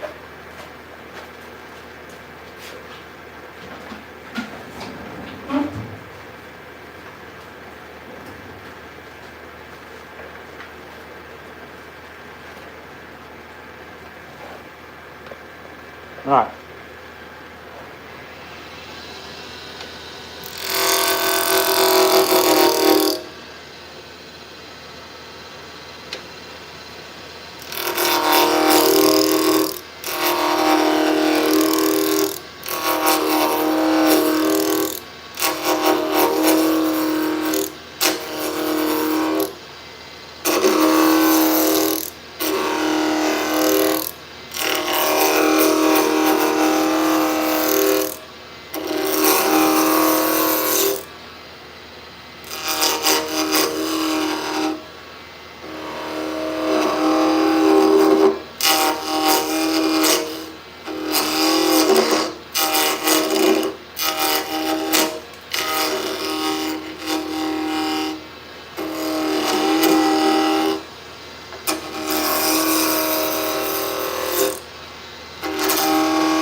That's what happens when that stupid little thing gets in the way.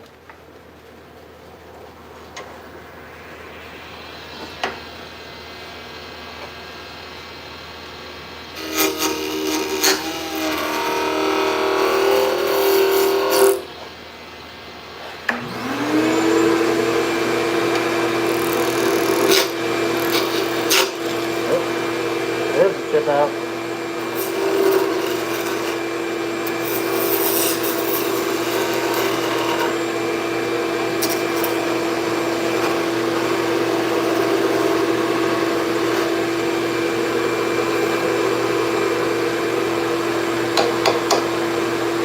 Almost there.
pretty much round on that far side. So before it gets any more narrow, I want to flip it around, live center it, and then we'll just start with a round blank.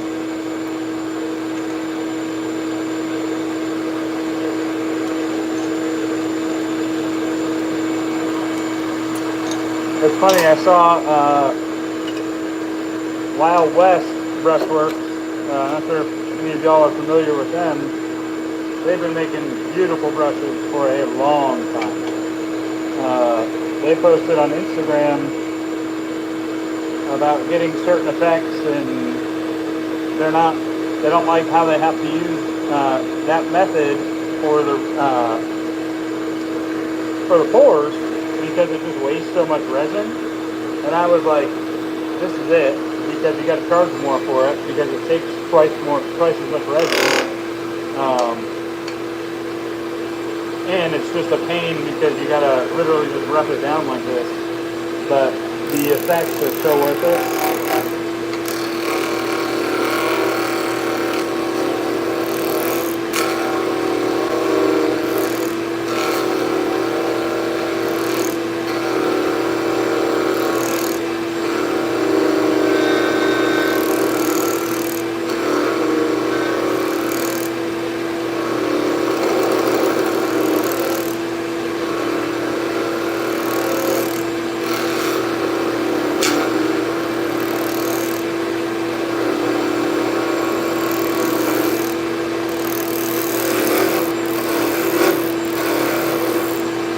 That live center's not even engaged.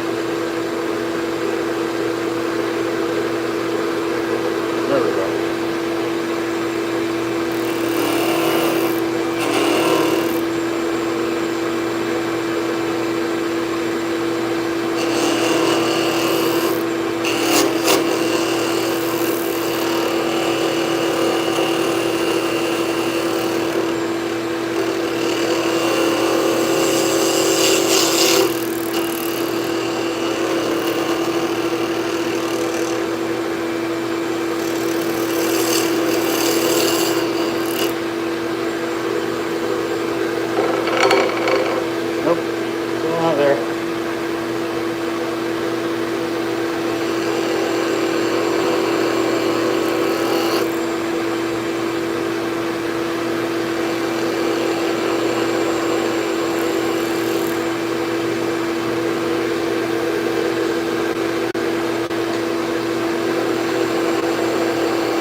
there.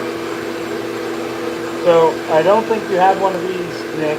So I think I'm going to do, it's not necessarily a signature shape, but it is a shape that I did the other day on a live that I have not done since. That is super comfortable and it looks fantastic. So I think I'm going to do that.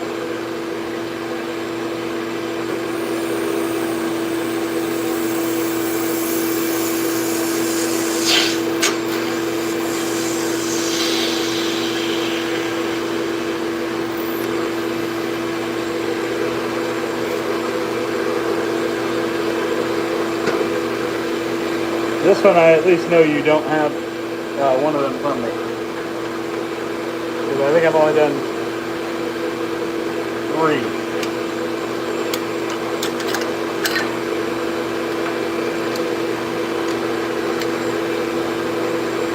26 millimeter, right, Nick? Are you getting this with a knot for me, or do you have a knot in mind already?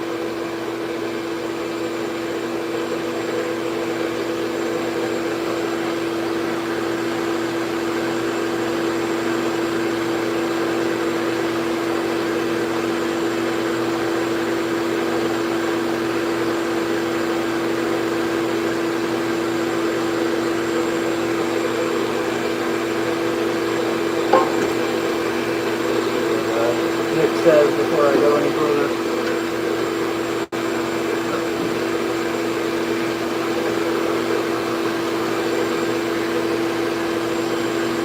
Sounds good, man. Well, drill it first.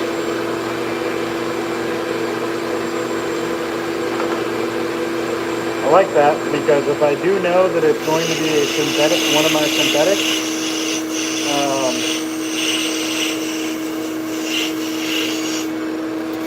I don't have to drill as deep for one of my badger knots.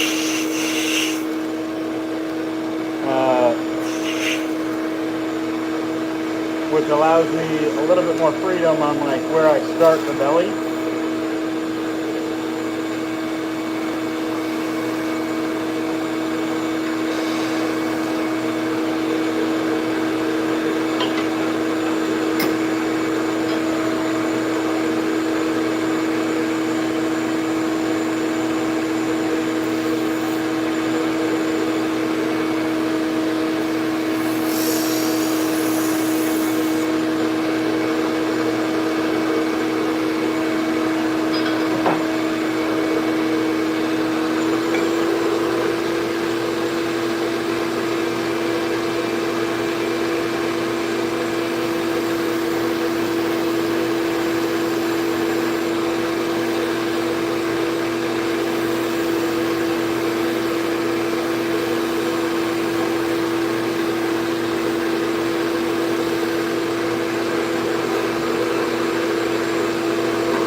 A little tip out there, but no, we're good.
probably going to be a pretty cool shape for this pour.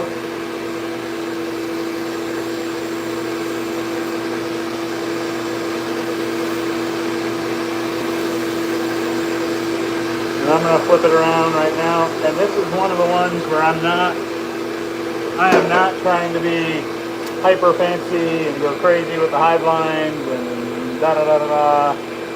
I am literally just trying to let this pour, add some ergonomics to this pour, and just let it speak for itself.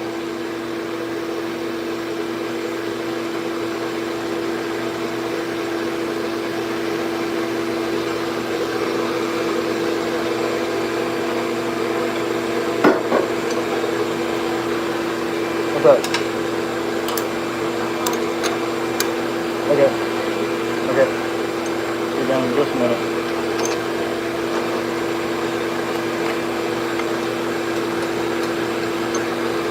What's up, Sean Darby?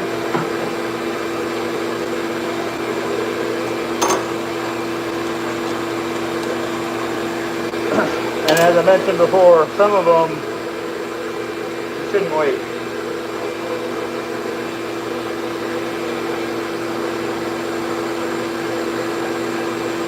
And I have no idea if I will ever be able to do that again.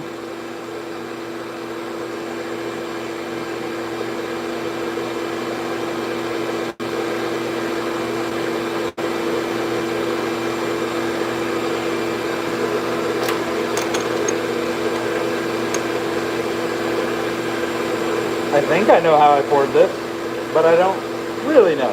So, don't know. But to me, that's always been one of the most appealing parts of the artisan brush game.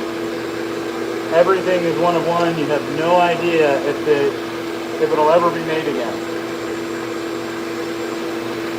I always love that part about artisan brush making.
The problem is with those square blanks, you can't do quite the same amount of, you don't have quite the control over the diameter that you do with the down ones. I mean, you do, but like,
add some proportion.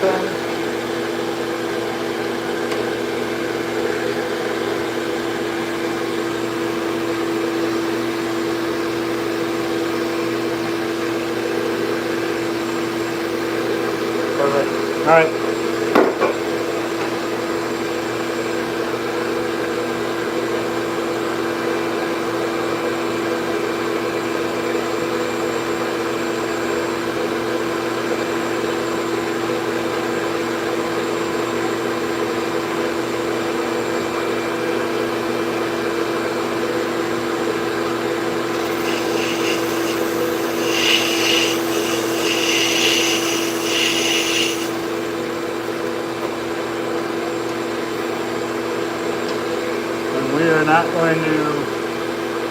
I'm not going to drive myself crazy making this coin hole all fancy. Y'all already know I got the worst coin holes in the game.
Get at it.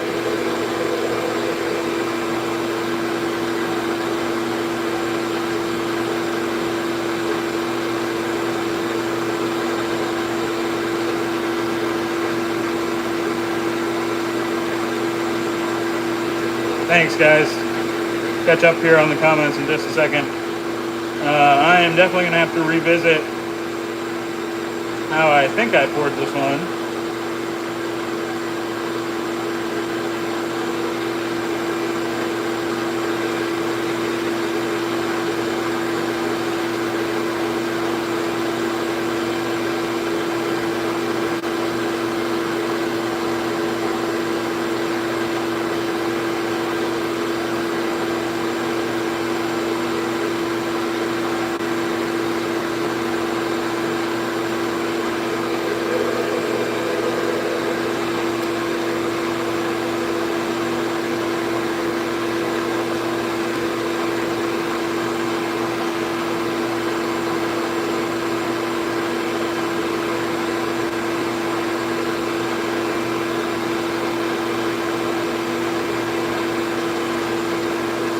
I would agree, Paul the Pineapple Shaver.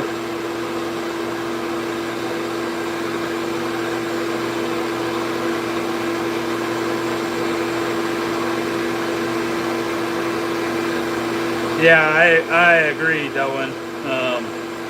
I have my void pours, which I don't think that I poured the same way I did this one. But this is almost like a horizontal void, which is really cool.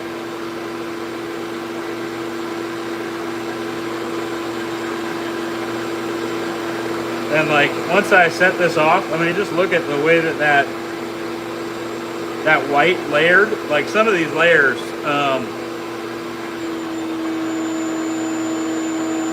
if this finishes well, this will probably get a Regal. Sorry, Nick.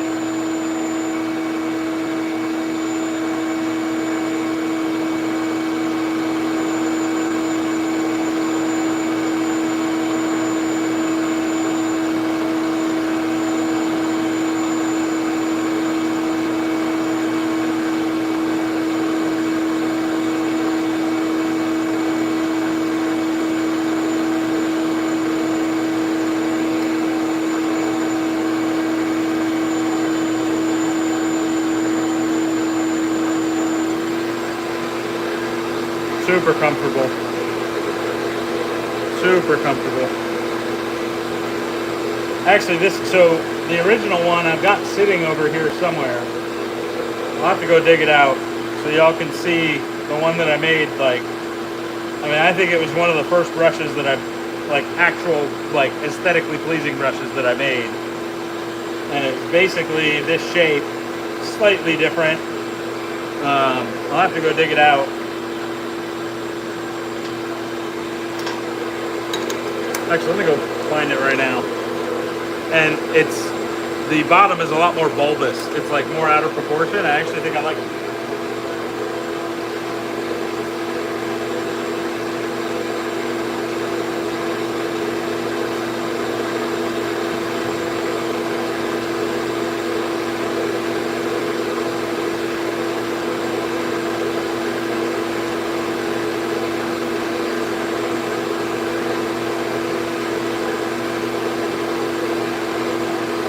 Literally just been laying on the shop floor, but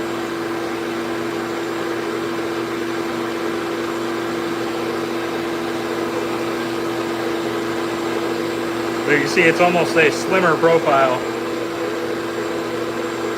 Maybe a little bit more, a little more rounded on the end, but that's a shape that I was test lathering with for forever, and I love that shape.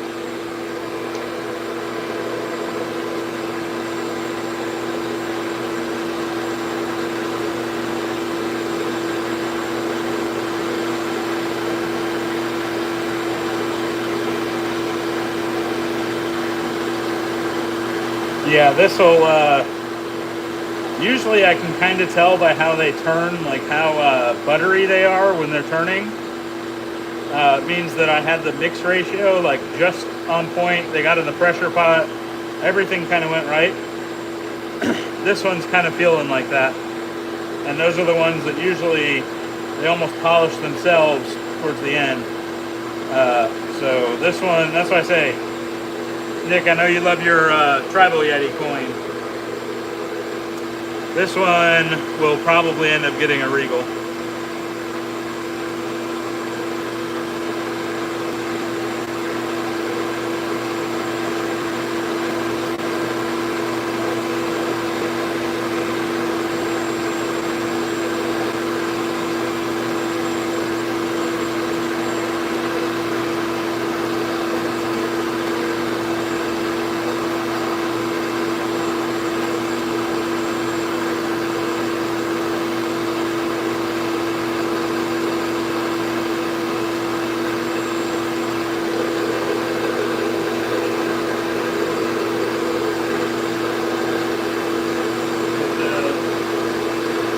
There, POURS there, check, the volume finish is there.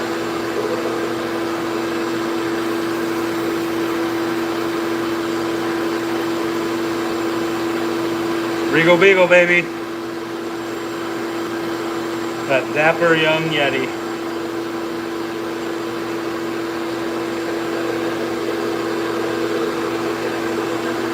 Another update, if you do order from me within the next 2 weeks, moving forward, we're going to have a little coin rotation, or a little sticker rotation. A couple of y'all have bought a few brushes from me, and I kind of wonder how many Lathered Yeti stickers do y'all really want? So, some of our most popular coins are now going to be stickers.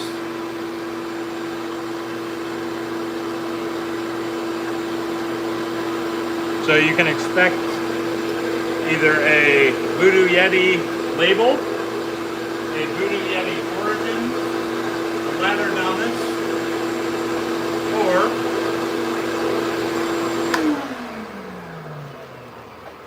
just a standard Lathered Yeti. Oh, that little pop of alcohol. That's a little teaser right there.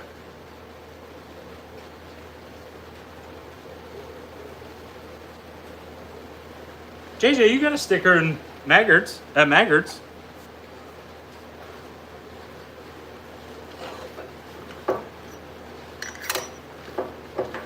These are just different stickers. And then if y'all like them, maybe we'll get, it was tough between Lathered and Space Yeti. It seems like Space Yeti is a really popular coin.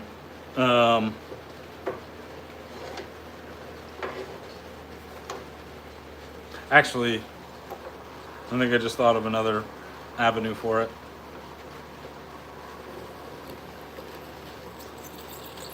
But if y'all like the varied stickers, I can always order other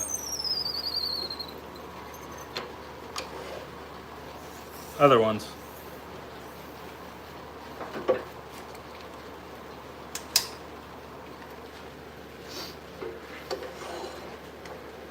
Maybe even koozies, coasters, Doritos chip bags, Mountain Dew promo codes under the cap.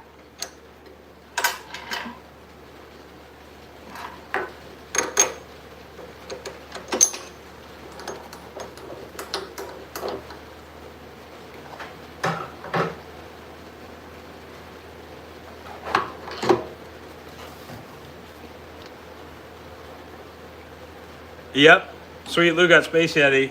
All the nebulous POURS are gonna get Space Yeti. Unless I can come up with something better for a nebulous POUR, they're gonna get Space Yeti.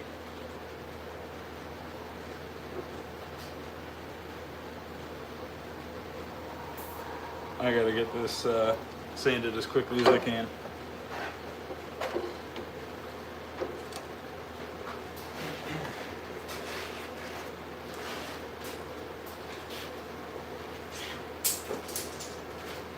Crap everywhere.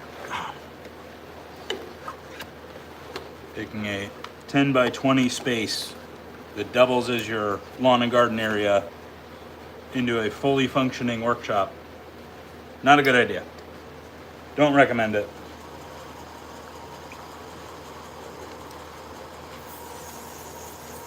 I'm gonna switch the water for this one.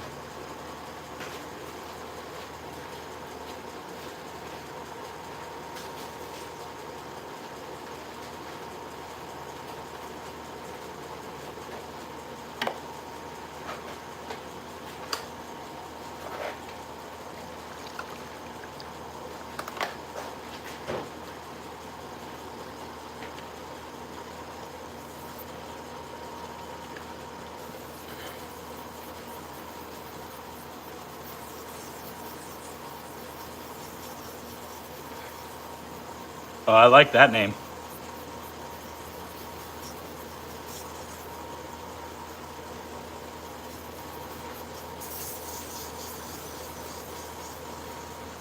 To the E. Did I say that right? To the E?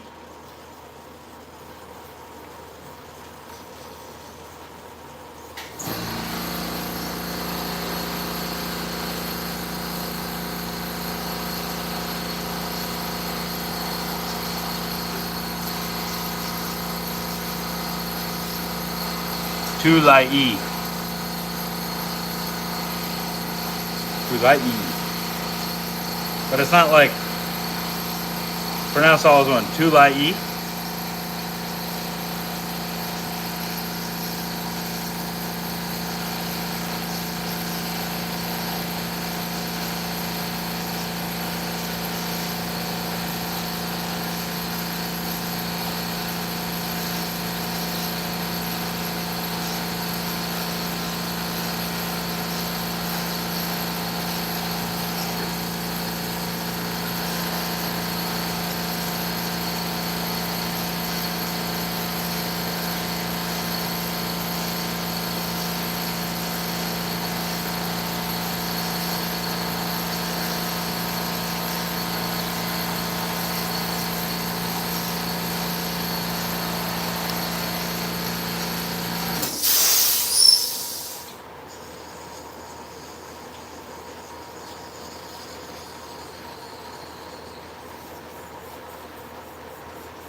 To la E. To la E.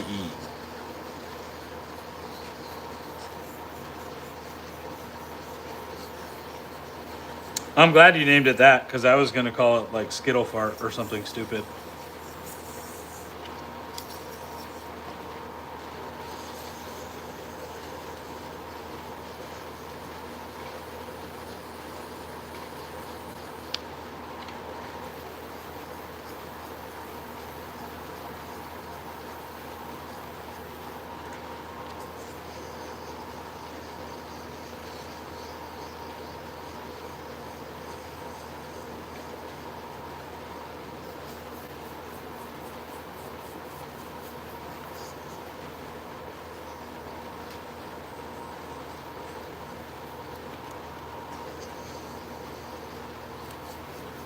Oh, geez.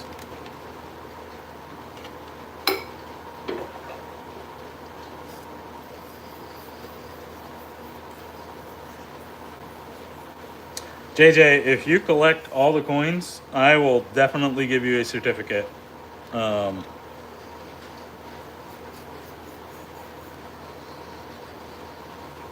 There's some limited editions that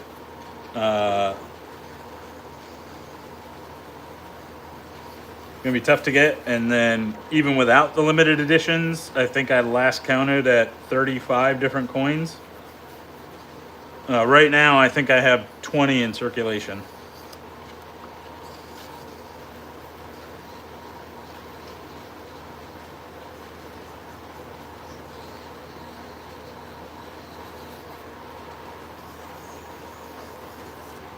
Is that your nickname, Sweet Lou, or was that your stripper name?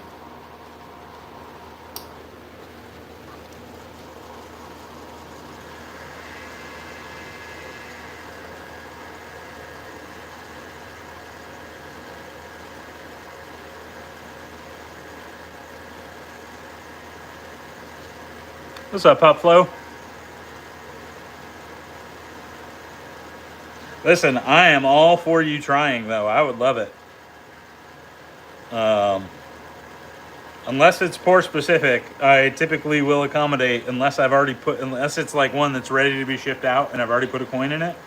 I will typically, you can let me know, like, hey, I already have these. Let me get one of these. And as long as I haven't put a coin in it, it's usually not an issue as long as I have the coins made.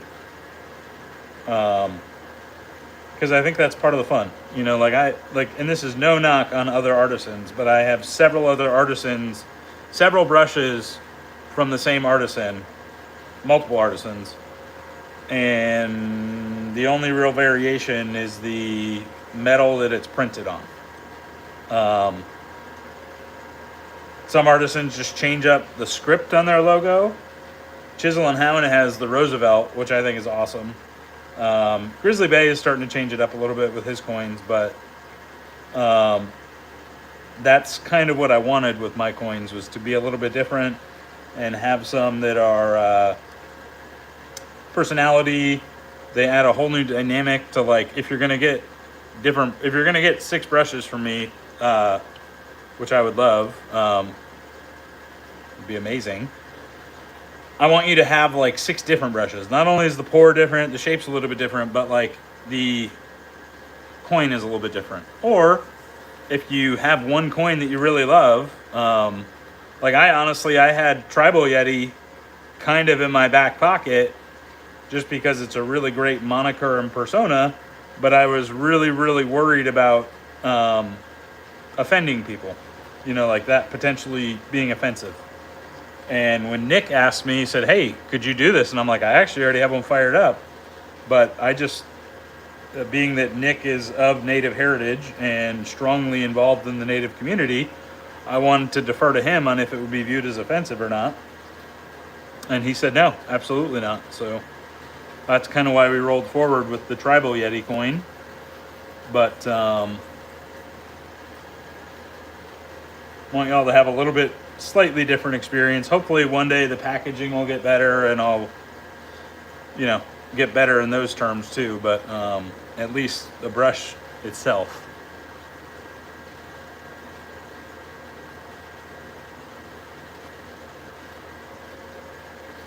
Yeah, his new coin is really cool. I still just love his classic, just the grizzly bear in front of the trees. I still just like that. I mean, I get why he wants to change them, but I still just like that one. It's just classic, iconic. John makes some really great brushes.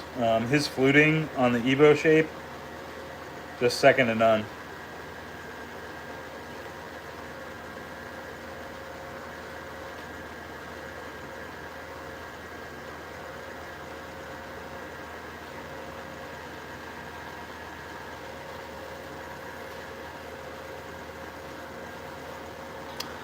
I tried to, Delwyn.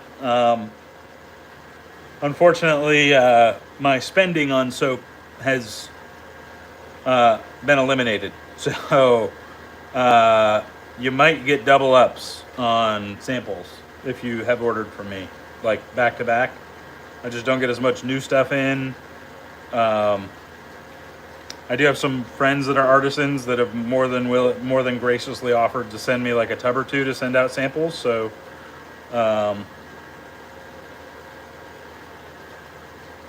that helps. But yeah, I do. It's become part of my persona in the wet shaving community as being the sample king. So I had to carry that over with the brush making too. All right.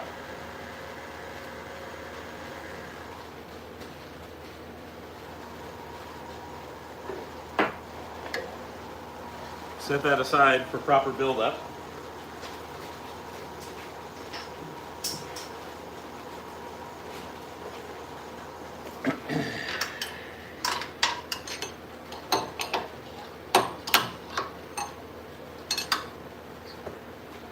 Yeah, that didn't help. But also it's a tough medium between, well, if I'm going to sell them eventually, I can't scoop a ton of samples out of them either.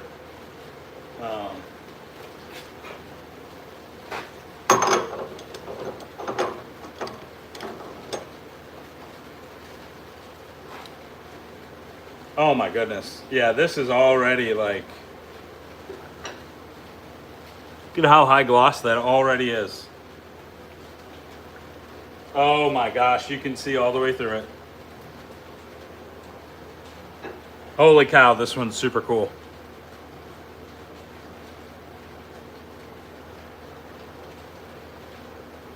I don't think it's going to show it, but you can literally see.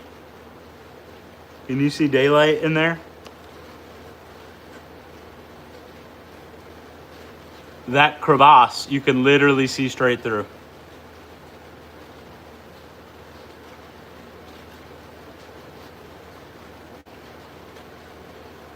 Actually, you probably are, and you're just seeing my, let's see if I don't flash y'all with my dirty shop shirt on. No, maybe not. And then there's literally like little tiny micro sprigs right there of resin. Those little like hairline resin.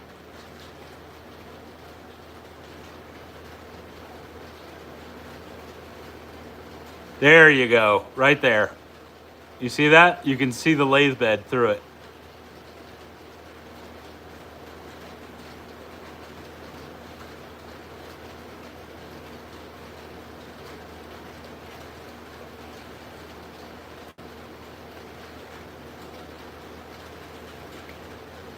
I'll make sure we get a couple shorts of this.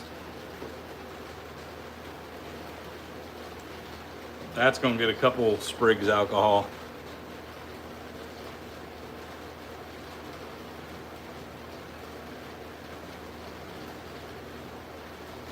I mean, then like the actual like colors too, like the color shifting.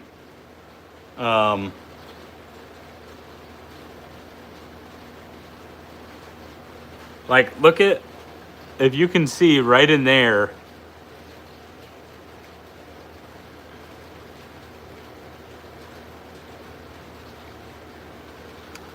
Wow.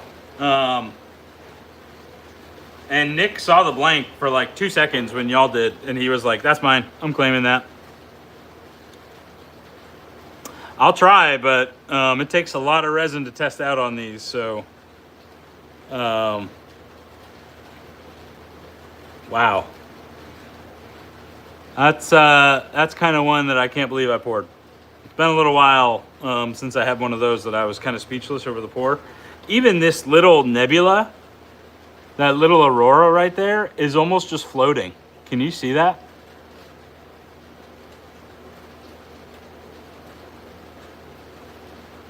Like, there's nothing behind that. It's literally just, you can almost see through to the white behind it.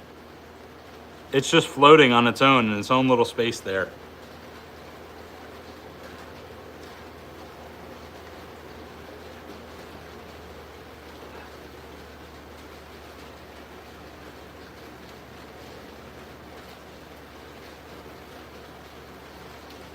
All right, well, I know what I'm gonna try tackling. I mean, just look at that.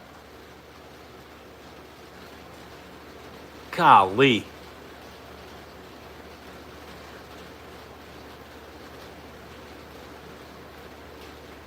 Yeah, that will, as long as that finishes how I think it will, that's gonna get a Regal. The only issue there is, and this is just a, it's a, why am I blanking on what it's called? You take the good with the bad, with the clear. There is a little bit of clear right there that you'll be able to see part of the knot, like the glue plug. Not all the way around really, but you will in some little spots, which is just more of a personal OCD type of a deal. If it matters to you, it matters. If it doesn't, it doesn't. Look at that. There you go. You can see right through the other side there. And there's several spots here that, like right there, you can see to the other side of the pour for sure. So that's it. All right, Nick, excellent snag. Nick is the man to beat these days for looking at those blanks. So when I show them, you're more than welcome to claim a blank when I show them off, like before I start a live. And Nick has gotten. He did Firefly Horizon, which was probably the best pour that I've done in a while until that one. The one that Wes claimed is really good too. That like kind of turquoise. But that, what was it? Tulai came out unreal. I think I know what colors I used. I don't know. I gotta look. I poured like 17 different blanks in the last week. So, but great snag, Nick. Anybody have any questions before I head in the house? Like I said, last live, I haven't gotten around to posting them. I've just been too busy trying to get applications done, and then also just call it busy shop work. Getting the dust collector put together, wood. I got acrylics for inlays, glue ups. I just haven't had a whole lot of time for the social media deal. I usually get on and check my messages and stuff like that and try to repost and be better about all that. I'm just naturally not a good social media like person. My wife hates it because she wants all the lovey-dovey posts, and I'm not good at lovey-dovey posts, or just posts for like the shaving stuff in general. So, so your Phoenix pour was done relatively in the same fashion. It just did not come out quite like that. So, Nick, I might take my sweet time polishing that one as I attempt to pour more of those, just to dissect it some more.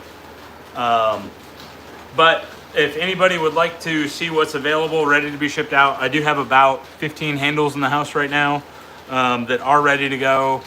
I am running low on knots. I think I have 8 synthetics left. That's it for knots, period. And then I will be placing a very painful but large order of knots to restock. So by the end of August, I should be restocked on knots. Right now, I'm just finalizing I'm actually going to upgrade the fibers in the Abominable A1 Badger knot. Well, A1 and A2.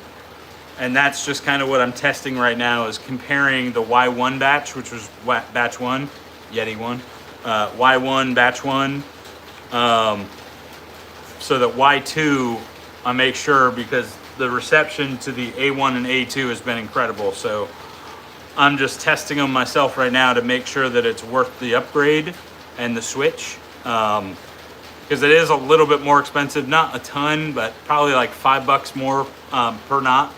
So really just trying to make sure that I want to make that switch. The fan knot is actually quite the upgrade on the tester. It's the A2 that I'm kind of split on right now. I kind of prefer the Y1 version of the A2 better.